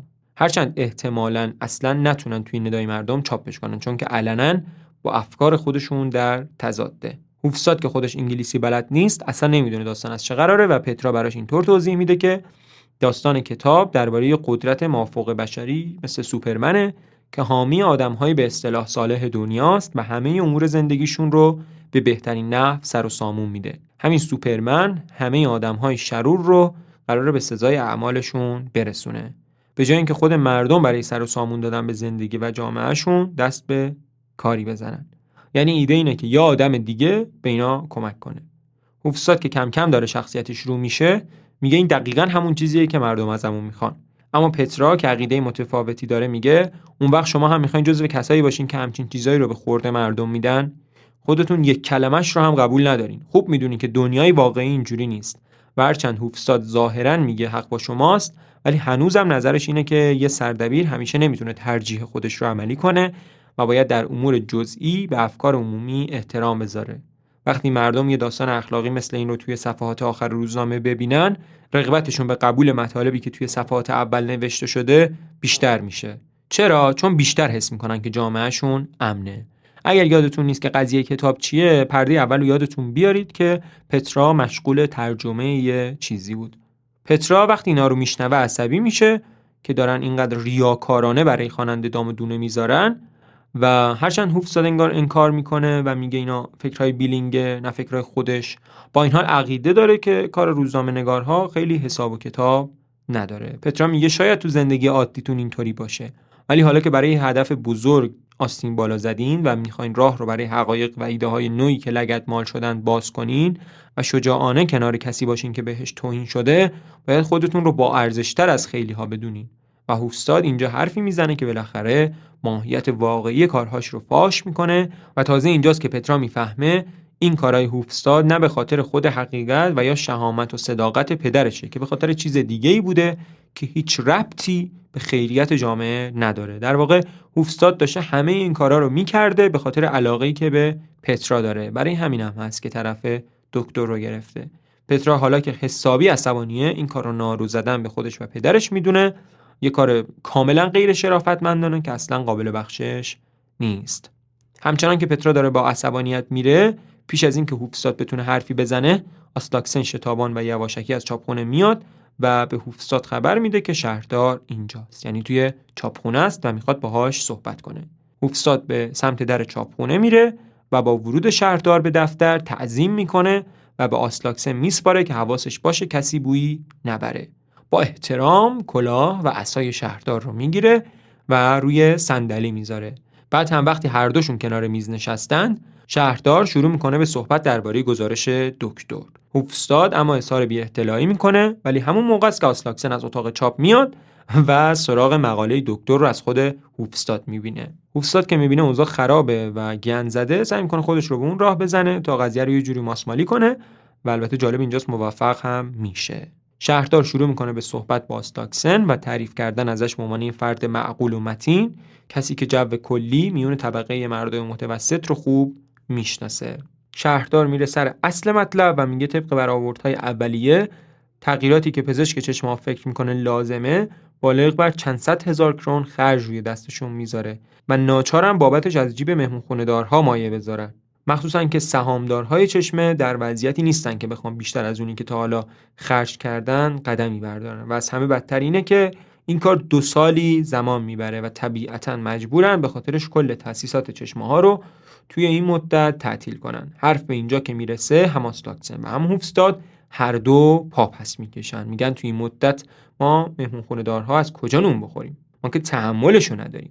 شهردار که دقیقاً منتظر شنیدن همین حرف بود، از خدا خواسته بهشون میگه که بیانیه کوتاهی رو آماده کرده با نقطه نظرهای کاملاً بی‌طرفانه و توش اشاره کرده چطور میشه بدون افزایش بودجه نواقص رو برطرف کرد. وقتی شهردار توی جیبش داره دنبال بیانیه میگرده، همون موقع چشم آسلاکسن به دکتر میفته که داره از طرف چاپخونه به سمتشون میاد. شهردار هول میشه، نمیدونه کجا مخفی بشه و هوفستاد به در سمت چپ که بیلینگ اونجاست اشاره میکنه و شهردار بدون اینکه حواسش به وسایلاش که روی صندلی گذاشته بود باشه، فوراً وارد اتاقی که آسلاکسن با تعظیم درش رو براش باز کرده میشه. آسلاکسن و هوفستاد برای اینکه طبیعی به نظر بیان خودشون رو به کار مشغول میکنن. هوفستاد میشینه و به نوشتن تظاهر میکنه و آسلاکسن مشتی روزنامه روی صندلی زیر و رو میکنه. دکتر استوکمان وارد میشه و میگه که میخواد درباره نکته‌ای باهاشون صحبت کنه. اونم اینه که وقتی مردم فردا صبح مقاله‌اش رو توی روزنامه بخونن، میترسه از سر احترام زیادی که براش قائلن تحت تاثیر قرار بگیرن و اون رو انگیزه‌ای بدونن که بخوان خودشون آینده امور شهر رو بگردونن، مخصوصا مردم طبقه محروم.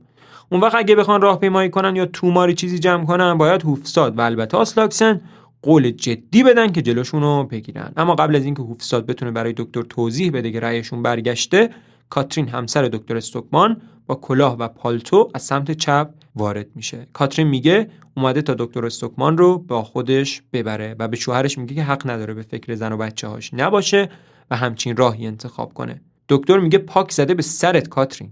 مردی که زن و بچه داره حق نداره حقیقت رو به مردم بگه؟ حق نداره حتی اکثر تلاشش رو بکنه که شهروند مفید و فعالی باشه؟ حق نداره وظیفه‌ش رو نسبت به شهری که توش زندگی میکنه انجام بده؟ اما گوش کاترین به این حرفا بدهکار نیست و بهش میگه با اینکه میدونه شوهرش باهوشترین آدمه توی شهره، ولی خیلی راحت میذاره بازیش بدن و با چاپ شدن مقالش حتما شغلش رو از دست میده. اما دکتر استوکمان عین خیالش نیست و دل خوش کرده به اکثریت قاطعی که در خیالش هواشو دارن و از کاترین میخواد که بره خونه و به کار و زندگیش برسه و بذاره اون هم به امور جامعه برسه، که اینجا میشه یه نقدای فمینیستی به نمایشنامه یا کاراکتر دکتر استوکمان صورت بگیره. دکتر استوکمان همینطور که دستاش رو به هم میماله و در دفتر پس و پیش قدم میزنه، میگه حقیقت و مردم باید پیروز میدون باشن. میگه همه شهروندای خوشفکر و مستقل رو میبینه که همه جا لشکر فاتحشون رو سازمان میدن. بعد کنار صندلی میسته، همونجاست که چشمش میخوره به چیزی که قراره باعث بیقراری آسلاکسن و البته هوفستاد بشه. دکتر استوکمان کلاه رسمی شهردار رو با دقت با سر انگشتاش برمیداره و بالا نگه میداره. حدس میزنه که شهردار اومده تا با هوفستاد و بقیه‌شون حرف بزنه. البته میفهمه از اونجایی که غیر ممکنه شهردار بدون عصا و کلاه رسمیش، اونم با تعصبی که همیشه نسبت بهشون داره، جایی بره. پس حتما وقتی چشمش به دکتر افتاده خودش رو در جایی اینجا قایم کرده. دکتر میخواد ادای برادرش رو در بیاره، کلاه رسمی شهردار رو بر سرش میذاره، عصاش رو هم در دست میگیره و با عصا در اتاق سمت چپ رو 4 تاق باز میکنه و بعد سلام نظامی میده. شهردار برافروخته میاد بیرون، بیلینگ هم همینطور. دکتر میگه احترام بذار پیتر جان، الان منم که بلند پایه ترین مقام شهرم، و بعد در اتاق با تبختر راه میره. شهردار میخواد کلاه و عصاش رو پس بگیره اما نمیتونه. دکتر استوکمان همچنان که داره ادای شهردار رو در میاره تا نشون بده برادرش صرفاً به خاطر داشتن یک کلاه و عصای رسمیه که احساس قدرت میکنه و فکر میکنه که دیگه میتونه هر دستوری که بخواد بده و هر کاری که میخواد انجام بده، میگه که فردا توی شهر انقلاب به پا میشه و اون وقته که شهردار رو از همه مسئولیت‌های رسمیش اخراج میکنه، چون نیروی خروشان جامعه رو پشت سرش داره. دکتر مطمئنه که هوفستاد و بیلینگ توی ندای مردم مثل رعد روی سر شهردار خراب میشن. آسلاکسن هم به میدون میاد و با رهبری کل صنف مهمونخونه دارها، اما حرفش به پایان نمیرسه، چون هم آسلاکسن و هم هوفستاد و هم بیلینگ هر سه میگن که همچین خیالی ندارن و اونقدر احمق نیستن که خودشون و روزنامه‌شون رو سر خیالات دکتر برباد بدن که دکتر مسئله رو عوضی مطرح کرده بود و اینه که نمیتونن ازش حمایت کنن. هرچی دکتر رشته کرده بود پنبه شد. دکتر استوکمان به اطراف نگاه میکنه و میگه اینجا چه خبره؟ ازشون میخواد که لااقل مطلبش رو چاپ کنن و خودش اونقدری مرد هست که با چیزی که نوشته بیسته. اما اونا بهونه میارن که نمیشه، که جرأتشو ندارن، که افکار عمومی، مردم روشن، صنف مهمونخونه دارها و بقیه‌ن که روزنامه رو مدیریت میکنن و خودشون کاری نیستن. حالا هم که همه علیه دکترن، چون اگه این مقاله چاپ بشه به ورشکستگی کامل طبقه متوسط منجر میشه. و بعد شهردار نوشتهش رو از جیب کتش در میاره و میگه برای روشن کردن ذهن مردم این نوشته کفایت میکنه. این نوشته همون بیانیه رسمیه که قبلا درباره‌اش حرف زده بود. هوفستاد نامه رو از دست شهردار میگیره و میگه که حتما ترتیبش رو میده تا فوراً چاپ بشه. دکتر بازم سعی میکنه متقاعدشون کنه که حداقل مقالش رو اونم به خرج خودش تو 500 600 نسخه به شکل جزوه چاپ کنن. اما آسلاکسن آب پاکی رو روی دست دکتر میریزه و میگه به خاطر افکار عمومی اگه حتی دکتر هم وزنش طلا هم بده، مؤسسش رو در خدمت همچین هدفی نمیذاره و مطمئنه که هیچ جای دیگه‌ای هم توی شهر این رو براش چاپ نخواهد کرد. دکتر مقالش رو از دست هوفستاد میگیره، کلاه و عصاش رو برمی‌داره و میگه که به هر حال علنیش میکنه، شده توی جلسه عمومی میخونتش تا همه همشهری‌هاش بالاخره صدای حقیقت رو بشنون. و این بار شهردار آب پاکی رو روی دستش میریزه و میگه هیچ انجمنی توی شهر سالن اجتماعاتش رو برای چنین هدفی در اختیارت نمیذاره. کاترین باورش نمیشه که همه این کسایی که تا دیروز ادعای همراهی و یاری همسرش رو داشتن حالا یهو بر علیهش شدن. با تعجب از دکتر میپرسه چه اتفاقی افتاده، چرا همه مخالفش شدن؟ و وقتی میفهمه همشون فقط به فکر خودشون و خانواده خودشونن، نه به فکر خیر جامعه، بازوی همسرش رو میگیره و میگه حالا که اینطوریه پس بهشون نشون میدم که چطور یه زن میتونه مرد باشه. منم پشتتم توماس. دکتر استوکمان حالا با دلگرمی تازه‌ای که گرفته میگه شده تبال اجیر میکنه تا باهاش توی شهر را بیفته و حقیقت رو سر هر کوچه و بازاری جار بزنه. شهردار برادرش رو یه احمق میخونه و دکتر هم انکار نمیکنه. کاترین که میبینه آسلاکسن و هوفستاد هم دارن برای شوهرش رجز میخونن که هیچ کس، نه حتی یک نفر هم همراهیش نمیکنه، در حمایت از شوهرش میگه که جفت پسرهاشون هم همراهش میکنه. دکتر که از این پیشنهاد به هیجان اومده یاد دخترشون پترا هم میفته که میتونه همراهیش کنه، یا حتی خود همسرش کاترین، اما خودش رو کنار میکشه و میگه نه. اما کنار پنجره به تماشاشون میسته. دکتر از هیجان همسرش رو در آغوش میگیره و با اعتماد به نفسی فزاینده رو به بقیه میگه که حالا خواهیم دید آیا مکر و ریا میتونه دهن وطن پرستی رو که میخواد جامعه رو پاک کنه ببنده یا نه. و بعد در حالی که با کاترین از در ورودی سمت چپ بیرون میرن، شهردار فکورانه سرش رو تکون میده و میگه حالا دیگه کاترین رو هم دیوونه کرده.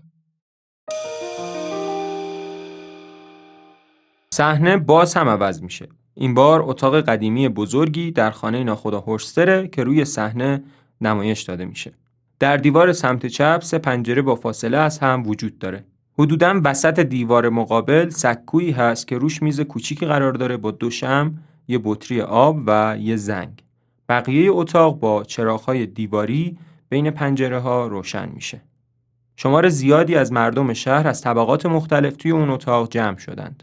میون اونا چند تایی زن و دانش آموز میبینیم. آدم‌های بیشتری هم میان تا اینکه اتاق کاملاً پر میشه. روی صحنه عده‌ای شهروند با هم در حال گپ و گفتن. یکی از اونا میگه سوتت را آوردی، اون یکی میگه اونسن قراره بوق گله گندش رو بیاره. یکی دیگه اصلا نمیدونه موضوع جلسه چیه و الا بختکی هر جلسه‌ای که برگزار بشه خودشو میرسونه. اون یکی میگه قراره دکتر استوکمان علیه شهردار صحبت کنه، ولی میگن حرفاش کلا بی سر و تهه.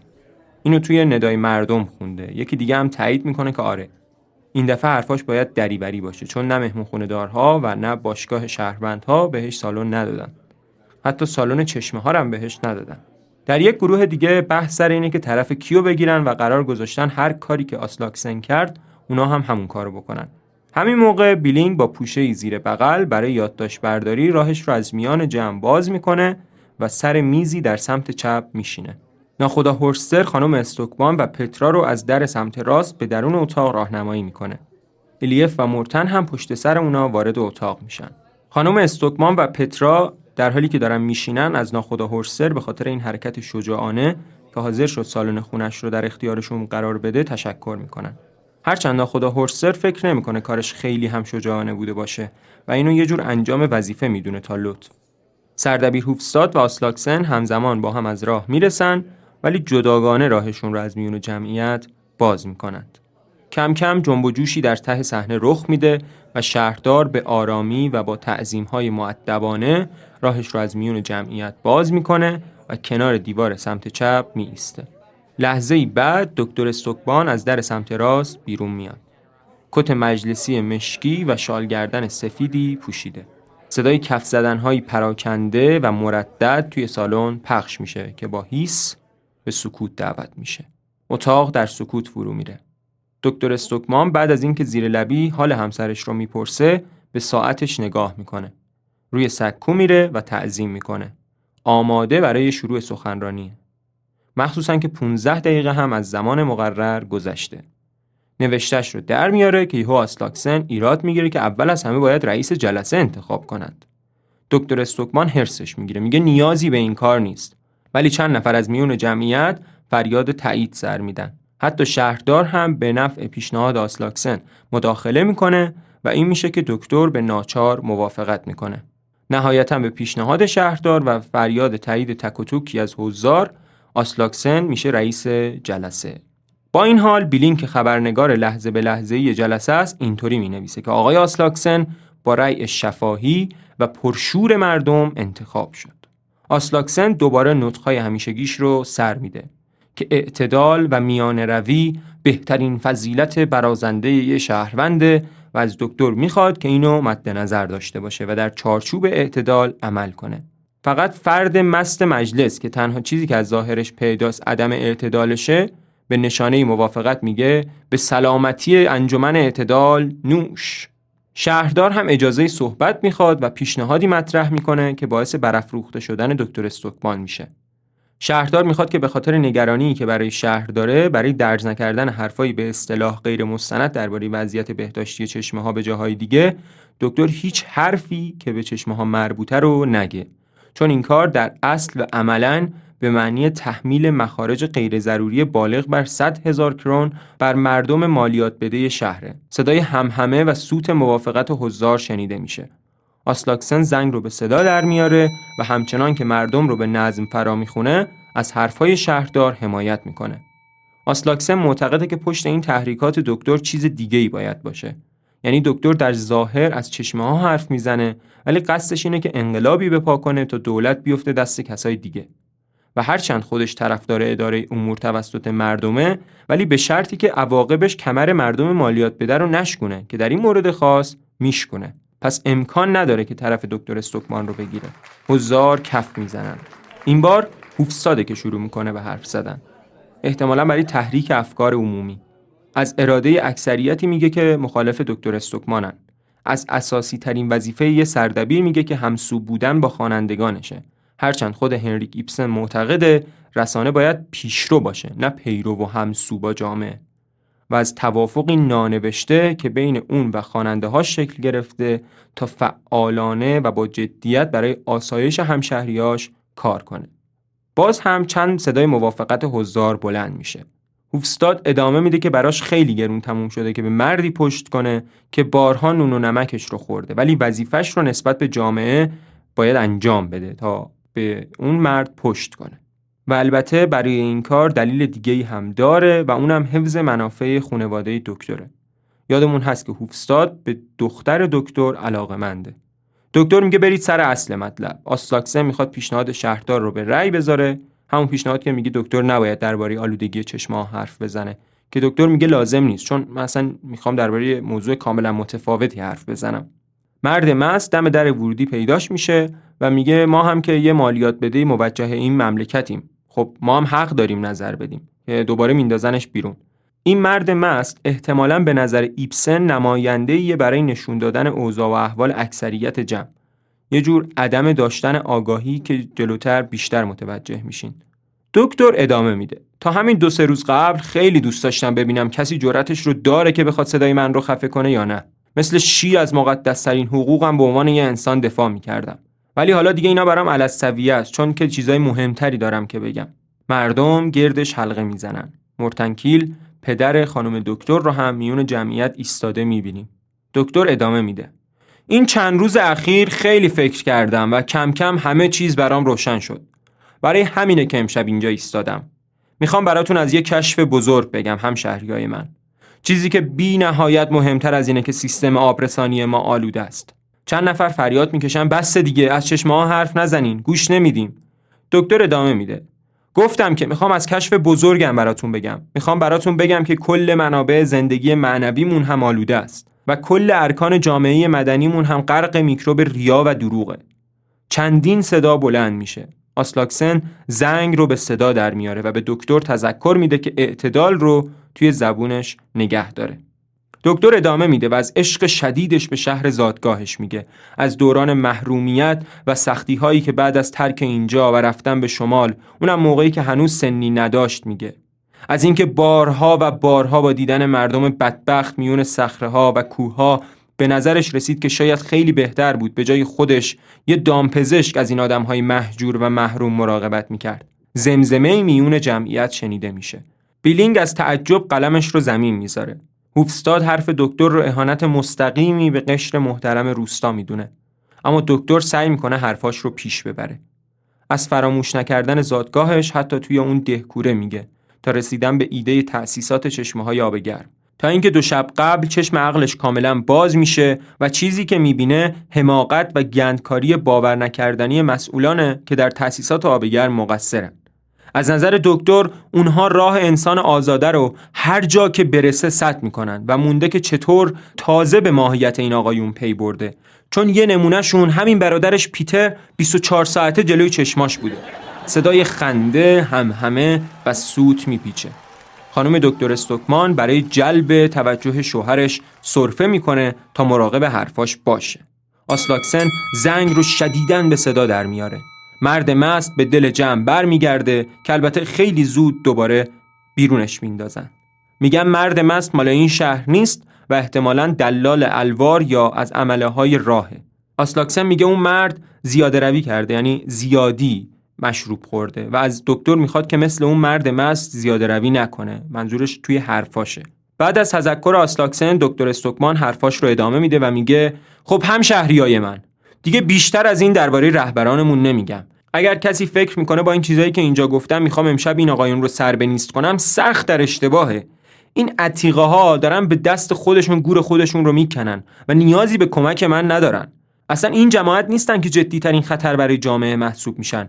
اینها خطرناکترین دشمن حقیقت و آزادی جامعه نیستن.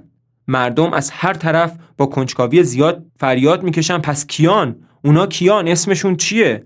و دکتر بالاخره از بزرگترین کشف روز گذشتهش پرده برمیداره و با صدای بلند میگه که کاری ترین دشمنان حقیقت و آزادی میون همین ماهاست، میون همین اکثریت اجتماع. دشمنمون خود ماییم. در اتاق آشوب به پا میشه. تقریبا همه حضار فریاد میکشن و پا به زمین میکوبن، سوت میزنن. کاترین با نگرانی از جاش بلند میشه. پسرهای دکتر تهدید کنان به سمت دانش آموزانی که هو میکنن هجوم میبرن. آسلاکسن زنگ رو به صدا در میاره و از دکتر میخواد که حرفش رو پس بگیره، اما دکتر همچین کاری نمیکنه، چون عقیده داره همین اکثریت بزرگ جامعه‌ان که آزادی رو ازش سلب میکنن و نمیذارن که حقیقت رو بگه. اون در جواب هوفستاد و بیلینگ که میگن البته که همیشه حق با اکثریته، میگه حق هیچ وقت با اکثریت نیست. تاکید میکنم هیچ وقت. اینها یکی از دروغ‌های مرسومه که انسان آزاده و فکور باید علیهش بشوره. اونهایی که اکثریت رو در یک کشور تشکیل میدن کیان؟ عاقلان یا ابلهان؟ و میگه فکر میکنم در این باره باید موافق باشیم که در حال حاضر در سراسر دنیا اکثریت سرکوبگر انسانهای نادان اطرافمون رو گرفتن، ولی مطمئناً اصلاً درست نیست که سفها باید بر عقلا حکومت کنن. دوباره همهمه و فریاد جمعیت بلند میشه، اما دکتر همچنان ادامه میده. بله میتونیم با داد و قال خفم کنین، اما حقیقت رو که نمیتونین انکار کنین. اکثریت بدبختانه قدرت داره ولی حق با اون نیست. حق با من و چند تای دیگه است. حق همیشه با اقلیته. همهمه همچنان ادامه داره. هوفستاد میگه که دکتر طرفدار اشرافیت شده، اما دکتر قبول نداره. میگه نه، من نگران چند فرد انگشت شمار میون خودمون هستم که به همه حقایق تازه و بالنده احاطه دارن. آدم‌هایی که اونقدر پیشرفتن که اکثریت قاطع به گردشون هم نمیرسن. این آدم‌ها در دفاع از حقایقی میجنگن که همین اواخر در آگاهی جهانی متولد شدن و هرگز توی مخ اکثریت فرو نمیرن. هوفستاد میگه که خب پس دکتر انقلابی شده. دکتر حرفشو قبول داره چون میخواد علیه این دروغ طغیان کنه که حق و حقیقت همیشه با اکثریته. حقایقی که اکثریت در اختیار داره و حقایقی هستند که اونقدر سال خوردن که دیگه نخنما شدن و وقتی حقیقتی اینقدر کهنه شده باشه افتاده توی مسیر مناسبی که به دروغ تبدیل بشه. دکتر عقیده داره یه حقیقت معمول و مقبول اصولاً طول عمرش 17-18 سال، فوقش 20 ساله، نه بیشتر. همه این حقایقی که اکثریت بهش تکیه میکنن مثل سوسیس تقلبی کپک زده و ترشیدن که حاصلش همین زوال معنویه که توی جامعه بیداد میکنه. این حقایقی که امروز عامه ما میپسندن عیناً همون حقایقی هستن که نیاکان جنگجوی ما به میان گذاشتن. اینها به کار همون دوره ها میخورن. منظور دکتر احتمالاً اشاره داره به وایکینگ ها که از نژاد همین مردم بودن، چون کمتر با شرایط و ویژگی های روز جامعه همخوانی دارن. هوفستاد میخواد بدونه که دقیقاً این حقایق عتیقه و مرده‌ای که ما باهاشون زندگی میکنیم چیان و دکتر فقط به گفتن یکی از این حقایق بسنده میکنه. حقیقتی که از نظرش هرچند عملاً یه دروغ پلیده، اما هم هوفستاد هم مطبوعاتی مثل ندای مردم و هم همه سرسپرده‌های ندای مردم باهاش زندگی میکنن. همون چیزی که ما از اجدادمون به ارث بردیم و بعد هم سبکسرانه و خیلی گسترده ازش دفاع کردیم. اینه که توده مردم هسته حیاتی مردم هستند و اینه که انسان‌های عادی، این مردم جاهل و ناپخته اجتماع، به همون اندازه مردم فرهیخته و دارای قدرت تفکر حق دارن محکوم کنن یا تحریم کنن یا حکومت کنن و یا فرمان روایی کنن. مردم خشمگین فریاد میکشن یعنی فقط آدمای نجیب حق دارن حکومت کنن، ما حق نداریم؟ هیاهوی شدیدی در اتاق برپا میشه. یه شهروند به اونسن با فریاد میگه که بوقش رو بزنه. مردم بلند هو میکنن و سود میزنن تا اینکه کم کم با فروکش کردن هیاهو دکتر ازشون میخواد که برای یک بار هم که شده صدای حقیقت رو بشنون. البته انتظار نداره که همه فوراً باهاش موافقت کنن، اما به هوفستاد میگه که حداقل از اون انتظار داشت که طرفش رو بگیره، چون ادعای روشنفکری داره. هوفستاد فریاد میزنه که کی همچین حرفی رو توی روزنامه‌اش گفته و دکتر بعد از کمی فکر میگه که حق با اونه، چون هیچ وقت صراحت و جرأت انجام این کار رو نداشته. ولی حالا میخواد ثابت کنه که ندای مردم همه رو گمراه میکنه، چون میگه اکثریت مردم هسته حیاتی مردم هستن. حرفی که یه دروغ ژورنالیستی و روزنامه‌ای بیشتر نیست. دکتر برای بهتر فهمیده شدن حرفاش مثالی میزنه از تفاوت بین نسل اصلاح نشده و اصلاح شده حیوانات. تفاوتی که بینشون بسیار زیاده و خیلی راحت میشه اونو بین یه سگ معمولی ولگرد و کثیف که توی خیابون‌ها وله نسبت به سگ خونگی تربیت شده‌ای که چندین نسل توی خونه‌ها پرورش پیدا کرده و غذای خوب و نوای ملایم و موسیقی درش حاکم بوده دید. دکتر میپرسه آیا مغز این سگ خونگی به مراتب بیشتر از مغز سگ ولگرد رشد نکرده؟ البته که رشد کرده. توله‌های همین سگ‌های اصیل خونگی هستن که تربیت میشن و کارهای باور نکردنی و دقیقی انجام میدن. ولی اون سگ ولگرد رو اگر جون به جونش کنی نمیتونه همچین کارهایی رو یاد بگیره. یه نفر داد میزنه که دکتر ما سگ نیستیم، اما دکتر عقیده داره که ما همه حیوانیم. درسته که ما عالی ترین حیوانات هستیم، اما نکته اینجاست که حتی در بین ما هم حیوان خوشنژاد و اصیل خیلی نادره. آدم ولگرد با آدم تربیت شده خیلی فرق داره. دقیقاً همین طوری که سگ ولگرد با سگ تربیت شده فرق داره. برای دکتر جالب اینه که فقط تا موقعی که گفتگو درباره حیوانات چارپاست هوفستاد حرفش رو قبول داره، که البته همین طور هم میشه و هوفستاد حرفای دکتر رو تایید میکنه. ولی دکتر مطمئنه که اگر موضوع رو بس بده به حیوانات دوپا یعنی انسان‌ها، هوفستاد دیگه قبول نداره و موافق نیست، چون جرئت نداره مستقل فکر کنه و اینه که در ندای مردم حتما اعلام میکنه که سگ‌های ولگرد خیلی هم جانورهای عالی هستن، که البته هم حق داره، چون آدمی که به افکار عمومی بچسبه نمیتونه که بهتر از عوام فکر کنه و امتیازی نسبت بهشون داشته باشه. هوفستاد که مسئله رو اشتباه برداشت میکنه، میگه که در خانواده روستایی به دنیا اومده و افتخار هم میکنه که از عوامه. چند کارگر هوفستاد رو تشویق میکنن. دکتر اما منظورش متفاوت از برداشت هوفستاده. توضیح میده که منظورش از عوام الناس طبقات پایین یا محروم اجتماع نیست. عوام الناس همه جا هستن، توی همه طبقه ها هستن. حتی در رأس مناصب عالی اجتماعی هم دیده میشن. نمونهش همین شهردار که از هر فرد عامی که روزگار به خودش دیده هم عامی تره. صدای خنده و سوت مردم بلند میشه. اما دکتر در میون اعتراضهای برادرش به حرفاش ادامه میده که علت عامی بودن شهردار اصل و نسبش نیست، که اون هم مثل خودش از نسل یه دزد دریایی شروره. شهردار که نگران اعتبار اجتماعیشه میگه دروغ میگه، اما دکتر بی‌اعتنا به حرفاش ادامه میده که علتش اینه که برادرش افکار کهنه رو کورکورانه و بیچون و چرا میپذیره. پس نه تنها هیچ امتیازی برای افراد عامی نداره، بلکه از افکار آزاد هم کاملا بی بهره است. آیا افراد برجسته اجتماع همین آدم‌های آزاد فکر هستند؟ این سوالیه که هوفستاد میپرسه و جوابی که از دکتر میشنوه اینه که بله، این هم قسمتی از کشف تازه‌ای منه.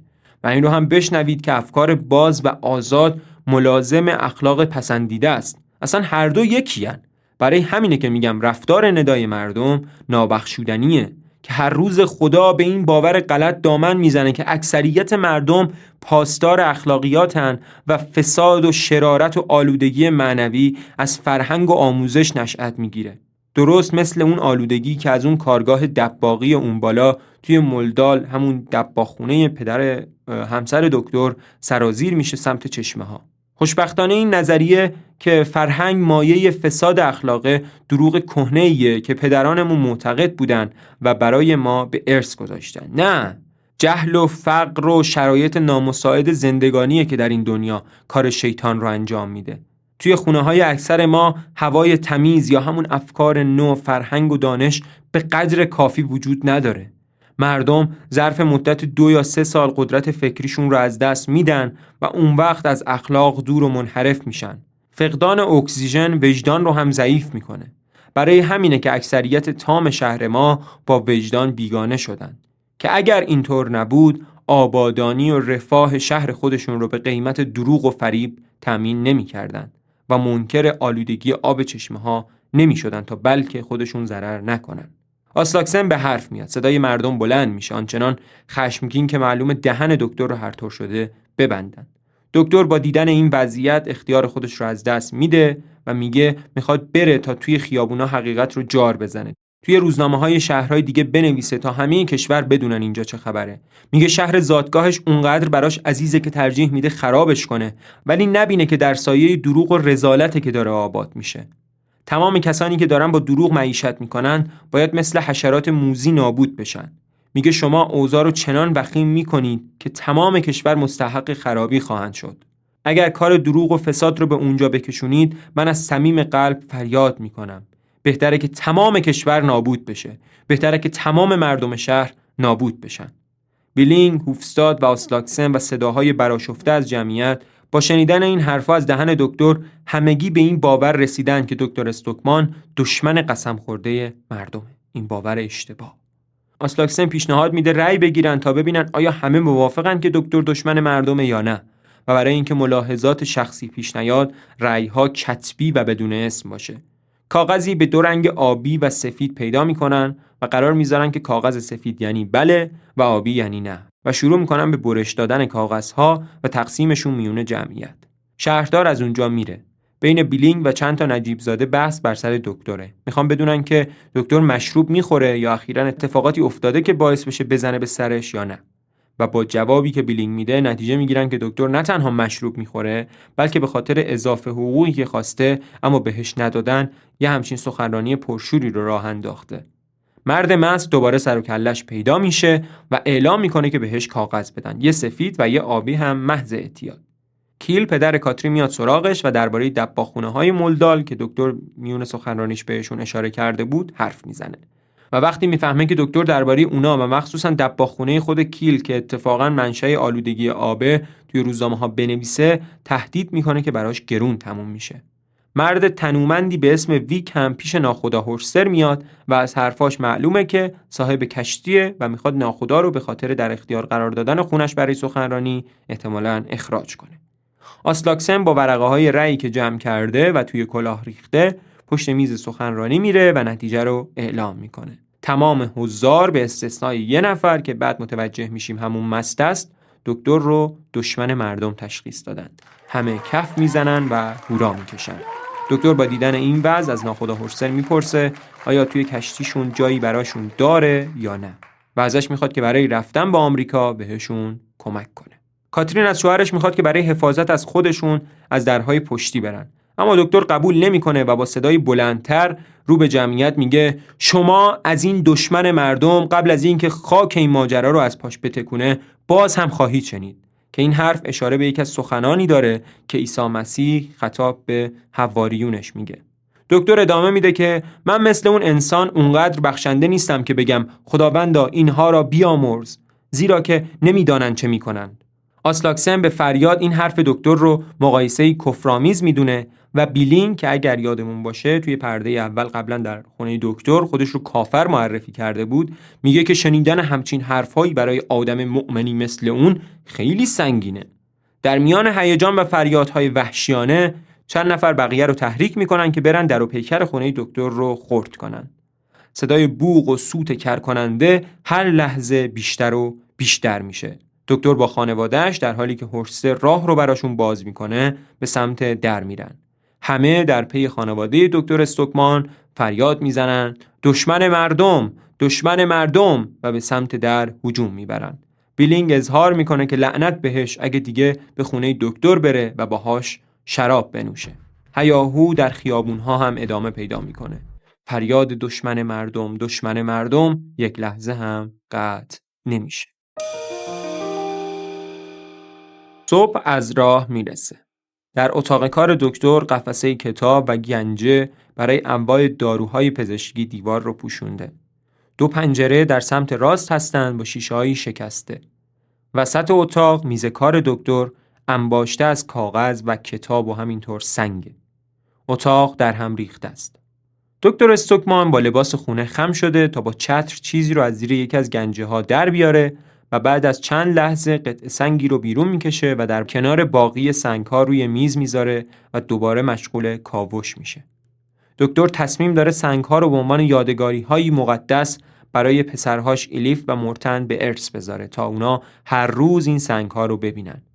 نه شیشه بری که ازش خواسته بودن تا برای تعمیر پنجره ها بیاد اومده و نه صاحب خونه با اینکه مرد خوبی به نظر می اومد جرأت میکنه که خونش رو از این به بعد در اختیار دکتر و خانواده‌اش قرار بده و با فرستادن نامه‌ای عذرخواهانه بهشون دستور تخلیه میده. به نظر میاد همه توی این شهر از ترس بقیه جرأت هیچ کاری رو نداشته باشن. با این حال این چیزا برای دکتر اهمیتی نداره چون تصمیم گرفته که به آمریکا بره، مخصوصا با ناسزاهایی که بهش گفتن. شیشه های در و پنجره‌ای که شکوندن و حتی شلوار دکتر که اتفاقا بهترین شلوارش هم بود سالم نذاشتن و اونو پاره کردن، مثل کاری که با عیسی مسیح کردن و جامه‌هاش رو دریدند. دکتر عقیده داره که حتی اگر از این شهر به شهر دیگه‌ای هم برن باز هم فرقی نمی‌کنه و با افراد بهتری روبرو نمیشن چون هر کدوم برده یک حزبی هستن. از نظر دکتر هرچند دنیای آزاد غرب هم اسیر اکثریت و افکار سطحی عمومی و حق بازیه، ولی با اون حال اونجا سطح هر چیزی بالاتره. حتی اونجا ممکنه یه آدم رو بکشن ولی روح یه آزاد مرد رو با شرارت خودشون شکنجه نمیدن و تازه آدم میتونه اونجا اصلا کاری به چیزی نداشته باشه و زندگی خودش رو بکنه، چون دیگه شهر زادگاهش نیست و تعلق خاطری نسبت بهش نداره تا وجدانش رو ناراحت کنه. دکتر همینطور که در اتاق طبق عادتی که داره پس و پیش قدم میزنه میگه که کاش جنگل یا جزیره دور افتاده توی دریاهای جنوب میشناخت و به قیمت ارزونی میخرید.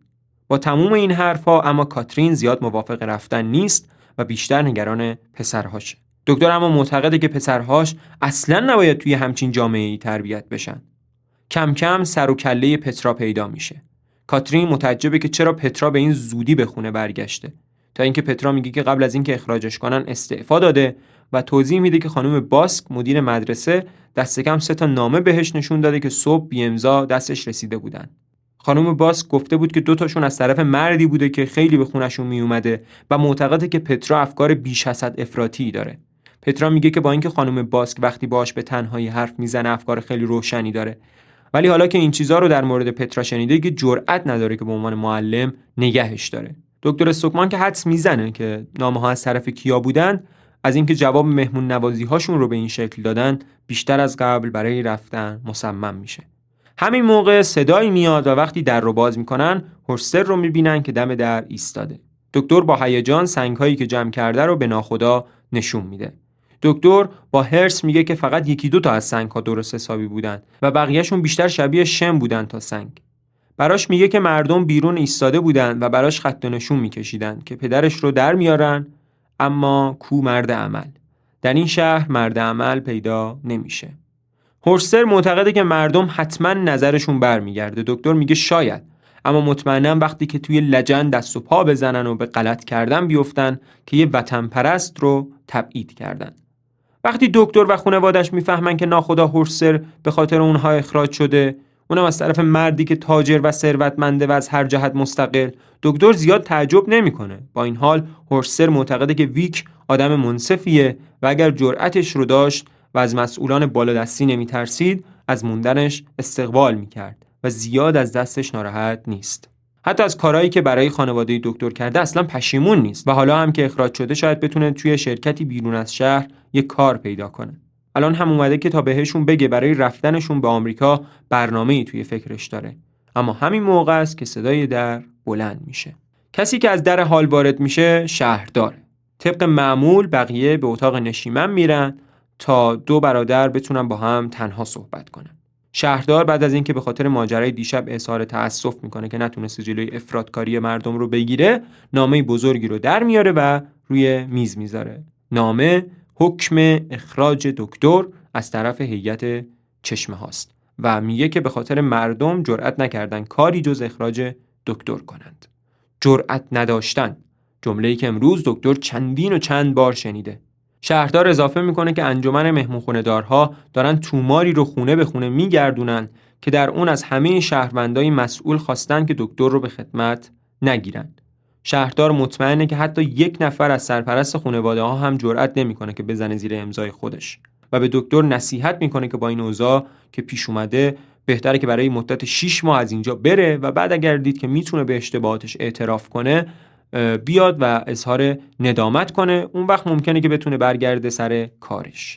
چون غیر از این که افکار مردم شدیداً متغیره و امروز یه چیزی میخوان و فردا یه چیز دیگه، برای خودشون یعنی مقامات محلی هم خیلی مهمه که حتما اعترافنامه‌ای از طرف دکتر دریافت کنن. دکتر اما جوابش اینه که هرگز همچین بازی‌های ریاکارانه‌ای نمی‌کنه. حتی اگر غیر از مردمی که قرار بود یه زمانی پشتیبانش باشن سنگ هم از آسمون بباره، باز هم این کارو نمی‌کنه. شهردار بهش توصیه میکنه که یه نوناور خانواده نباید اینطوری زیر همه چیز بزنه و همه چیز رو به خطر بندازه. اما جواب دکتر اینه که تنها چیزی که یه آدم آزاده نباید توی دنیا انجام بده اینه که با رفتار خودش رو به کثافت و لجن بکشه. نباید طوری عمل کنه که نتیجه اعمالش عین تف سربالا برگرده توی صورت خودش. شهردار که فکر میکنه میدونه این حرفا از کجا آب میخورن، بهش میگه که دست از خواب و خیال‌هایی که ممکنه هیچ وقت عملی نشن برداره. دکتر منظورش رو نمیفهمه. شهردار فکر میکنه که دکتر الکی خودش رو به اون راه زده و از شروطی که کیل پدر همسرش توی وصیت‌نامش قید کرده باخبره. اما وقتی میبینه که نه، دکتر واقعا توی باغ نیست، از ثروتی که کیل قراره به نوه‌هاش بده میگه. ثروتی که حتی از سودش هم دکتر و کاترین میتونن آینده خودشون رو تامین کنن. دکتر از خوشحالی سر از پا نمیشناسه، میخواد خبر رو به کاترین و بچه‌هاش بده که شهردار جلوش رو میگیره و میگه که فعلا چیزی نگه، چون دباغ کیل میتونه وصیت‌نامه‌اش رو هر روز و هر ساعتی که بخواد تغییر بده. دکتر اما میگه که اون همچین کاری نمیکنه، چون اتفاقا خیلی هم خوشحاله که به شهردار و دار و دستش حمله کرده. پیتر از شنیدن این حرف یکه میخوره و میگه پس کل این ماجرا، کل این حملات تند و بی‌حسابی که تحت پوشش دفاع از حقیقت علیه رهبرای جامعه را انداختی یه مانور مشترک بوده. یه برنامه از پیش تنظیم شده برای تصاحب اموال اون مرتنکیل پیر. دیگه ما هیچ وقت کاری به کار هم نداریم. اخراجت هم غیر قابل برگشته، چون حالا ما یه مدرک علیه تو داریم. شهردار بعد از گفتن این حرفها بدون اینکه بخواد چیزی بشنوه میره. دکتر استوکمان با نفرت تمام شروع میکنه به ابراز انزجار از برادرش که همون موقع پترا بهش خبر میده که پدر بزرگ اومده و میخواد باهاش تنهایی حرف بزنه. مرتنکیل پدر همسر دکتر وارد میشه. کمی اطراف رو نگاه میکنه و بعد از کمی گپ زدن با دکتر دفترچه‌ای رو از جیبش در میاره و مشتی کاغذ که به دکتر نشون میده. دکتر استوکمان با تعجب به کاغذهای سهام چشمه‌ها که در دست کیله نگاه میکنه و متعجبه که چرا باید در همچین وضعیت نامناسبی اون سهام چشمه‌ها رو بخره. اما مرتنکیل معتقده که هنوز هم میشه رونقی دوباره به اون چشمه‌ها داد. مرتنکیل اظهار تأسف میکنه از اینکه توی تمام این سالها پدرش، پدر بزرگش و بعد هم خودش شهر رو مثل 3 فرشته مرگ با آلودگی دباغخونه‌شون که کثیف‌ترین دباغخونه شهره به لجن کشیدن، اونم بدون اینکه بدونن. موضوعی که میتونه تا ابد لکه ننگی باقی بمونه براشون. بنابراین حالا میخواد پیش از اینکه بمیره از اسم و رسم حقوقش دفاع کنه. مثل یه آدم پاک زندگی کنه، جوری که دیگه هیچ کس نتونه اونو به اسم گورکن یه موجود کثیف صدا کنه. دکتر میپرسه چطور میخواد این لکه ننگ رو از پیشونیش پاک کنه و خبر نداره که خودش همون کسیه که مرتنکیل در نظر داره این کار رو براش انجام بده. در واقع مرتنکیل برای اینکه دکتر رو تحت فشار و در عمل انجام شده قرار بده، تمام پولی که قرار بود برای دختر و نوه‌هاش به ارث بذاره رو صرف خرید سهام‌ها کرده تا دیگه دکتر نتونه مخالفتی کنه و از انجام این کار تفره بره. چون اگر تفره بره دیگه هیچ پولی به خانواده‌اش نمیرسه و با این وضع ناجوری که الان دارن درست مثل این میمونه که پوست خانواده‌اش رو درسته بکنه. مرتنکیل معتقده وقتی پای زن و بچه در میون باشه هیچ پدر معقول خانواده‌ای هرگز یه همچین کاری نمی‌کنه. اما دکتر همچین اعتقادی نداره و همچنان که ناراحت در اتاق شروع میکنه به قدم زدن با خودش میگه کاش اینقدر مطمئن نبودم، ولی من کاملا معتقدم حق با منه. مرتنکیل در حالی که دفترچه رو در دستش سبک و سنگین میکنه به دکتر گوشزد میکنه که اگر به دیوونگیش ادامه بده سهام‌ها دیگه حتی یه پول سیاه هم ارزشی نخواهند داشت. دکتر که نمیدونه چیکار کنه با ناامیدی توی ذهنش دنبال راه حلیه برای پاکسازی آب چشمه‌ها. همینطور که با خودش حرف میزنه و کلنجار میره فکرهای مختلفی میان توی سرش. مثلا چرا باید واسه این مردمی که اونو دشمن خودشون میدونن و لباس توی تنش رو پاره میکنن کاری کنه؟ واسه مردمی که پنجره‌های خونش رو شکستن. اما پس مسئولیتش نسبت به خانواده‌اش چی میشه؟ دکتر که میبینه نمیتونه با خودش به نتیجه برسه تصمیم میگیره که در این مورد با کاترین مشورت کنه. مرتنکیل هم ازش میخواد که تا ساعت 2 با فرستادن پیغام آره یا نه تصمیمش رو بهش خبر بده و اگه جواب نباشه همین امروز سهام رو به اسم خیریه میکنه بدون اینکه پولی به کاترین برسه. مرتنکیل در حالی که داره میره در منتهی به ورودی ساختمان باز میشه و این بار رخشون به جمال هوفستاد و آسلاکسن روشن میشه. دکتر مونده که اونا چطوری روشون شده با رفتاری که دیروز باهاش داشتن دوباره پا به خونش بذارن.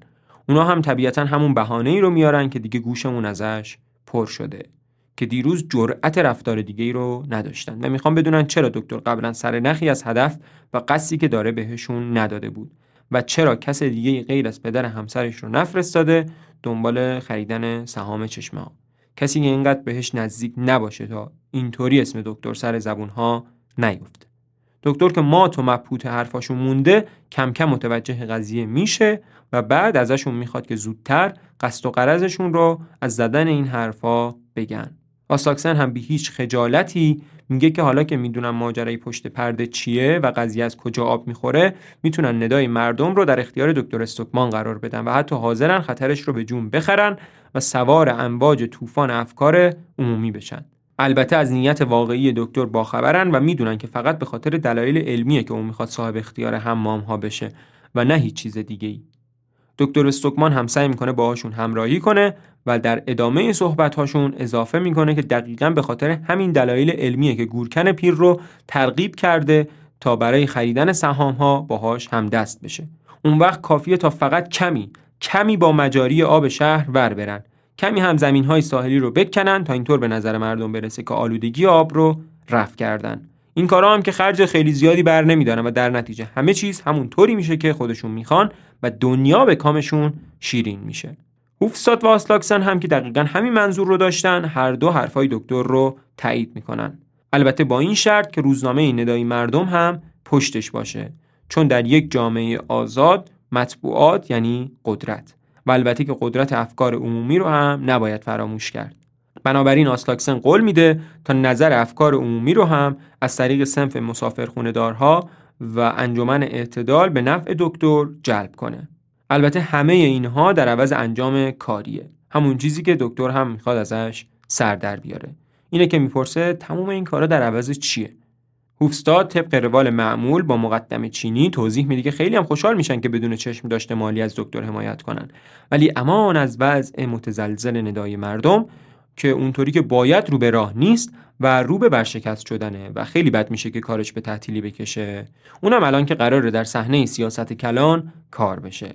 دکتر با شنیدن این حرفا اظهار میکنه که این مشکل آزمایشی که ثابت کنه که اونا قطعاً دوست مردمن، ولی اگر نخواد یه پاپاسی هم از سهام بهشون بده چی؟ و هوفستاد بالاخره پرده از حقیقت نیتشون برمی‌داره و به دکتر یادآوری میکنه که ماجرای سهام رو میشه دو جور جلوه داد، هم به شکل خوب هم به شکل بد.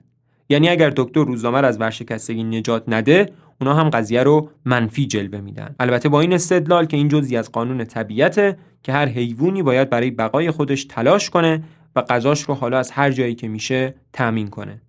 دکتر استوکمان که دیگه نمیتونه عصبانیتش رو پنهان کنه، این طرف و اون طرف اتاق دنبال چیزی میگرده تا اینکه بالاخره چیزی که دنبالش بود رو پیدا میکنه، چترش. دکتر همونطور که چتر رو بالای سرش میچرخونه رو با آسلاکسن و هوفستاد میگه حالا میخوایم بدونیم که از ما سه نفر کدوممون قوی تره. تقریبا میشه حد زد که چی میشه، موش بدو و گربه بدو. آسلاکسن دور میز کار میدوه و فریاد میکشه و کمک میخواد. کاترین، پترا و هورستر از اتاق نشیمن میان و دکتر رو در حالی میبینن که داره چتر رو بالای سرش میچرخونه تا اینکه بالاخره هوفستاد و آسلاکسن هر دو از در اتاق نشیمن فرار میکنن. اینم بخشی از طنز پردازی و کمدی ایبسن توی نمایشنامه‌هاشه که به موازات ژانر تراژدی اثرش پیاده میکنه. دکتر چتر رو به گوشه‌ای پرت میکنه، به سوی میز میره و روی یک کارت 3 نه بزرگ مینویسه و به کاترین نشون میده. بعد کارت ها رو دست پترا میسپاره تا به دختر خدمتکارشون که اسمش رو باز هم طبق معمول فراموش کرده بده تا هرچه سریعتر اونا رو پیش مرتنکیل ببره.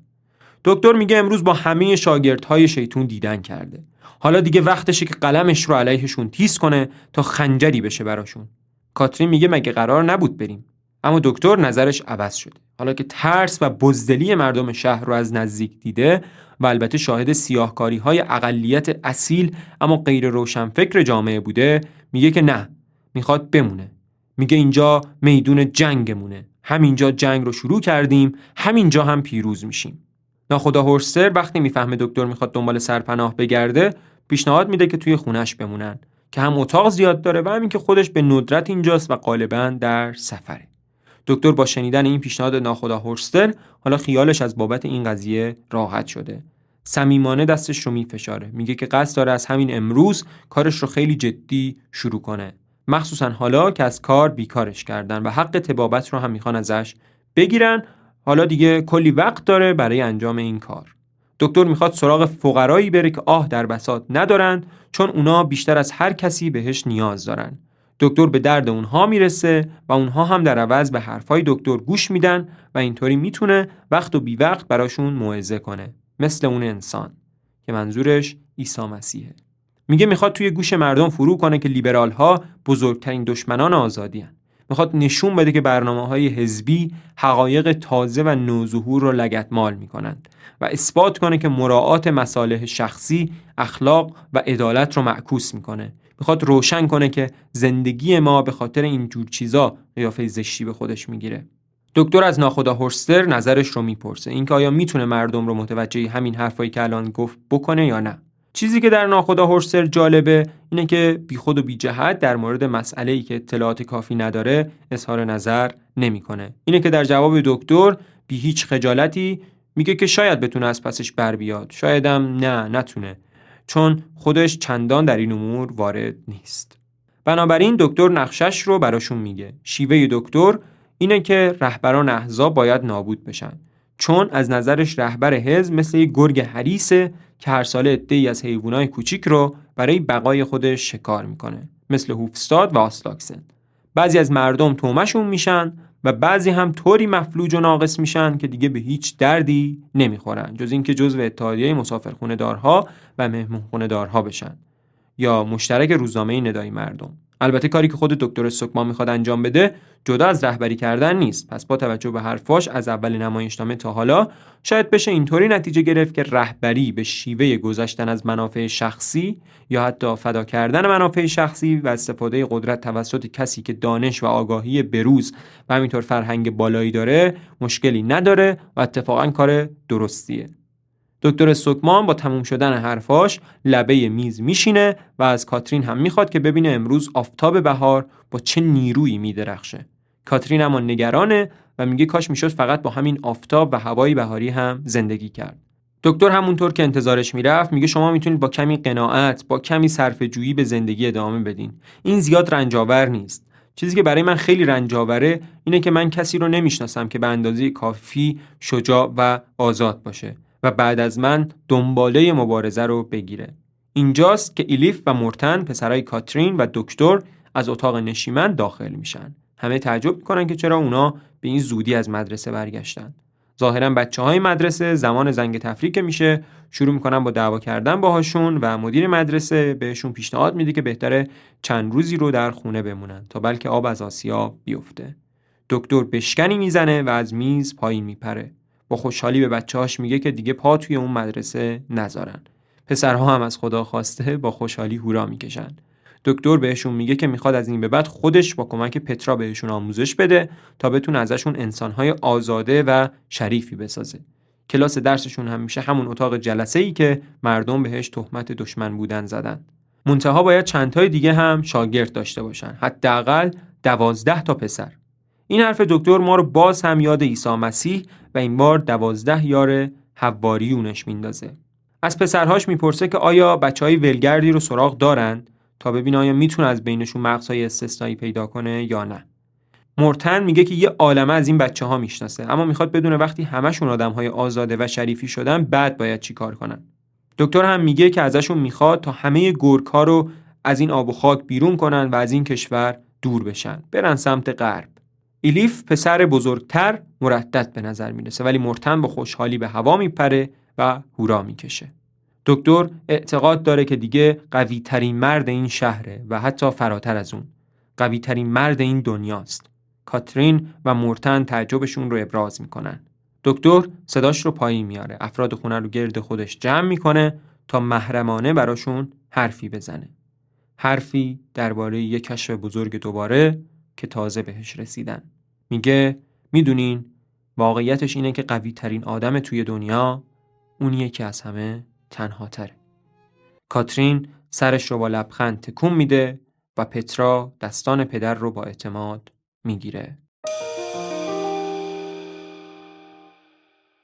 خب به پایان این قسمت رسیدیم. حالا با شنیدن این قسمت متوجه میشید که ایبسن بعد از فشارهایی که روش اومد چطوری به اونها جواب داد و اومد سراغ نوشتن نمایشنامه دشمن مردم. امیدوارم که به هر حال این قسمت رو دوست داشته باشید. برای ما بنویسید که با کدوم طرز فکر و شخصیت نمایشنامه موافقید. نظرتون درباره اجرای کار چی بوده و در نهایت اگر دوست علاقه‌مندی دارید یادتون نره که الف رو بهش معرفی کنید.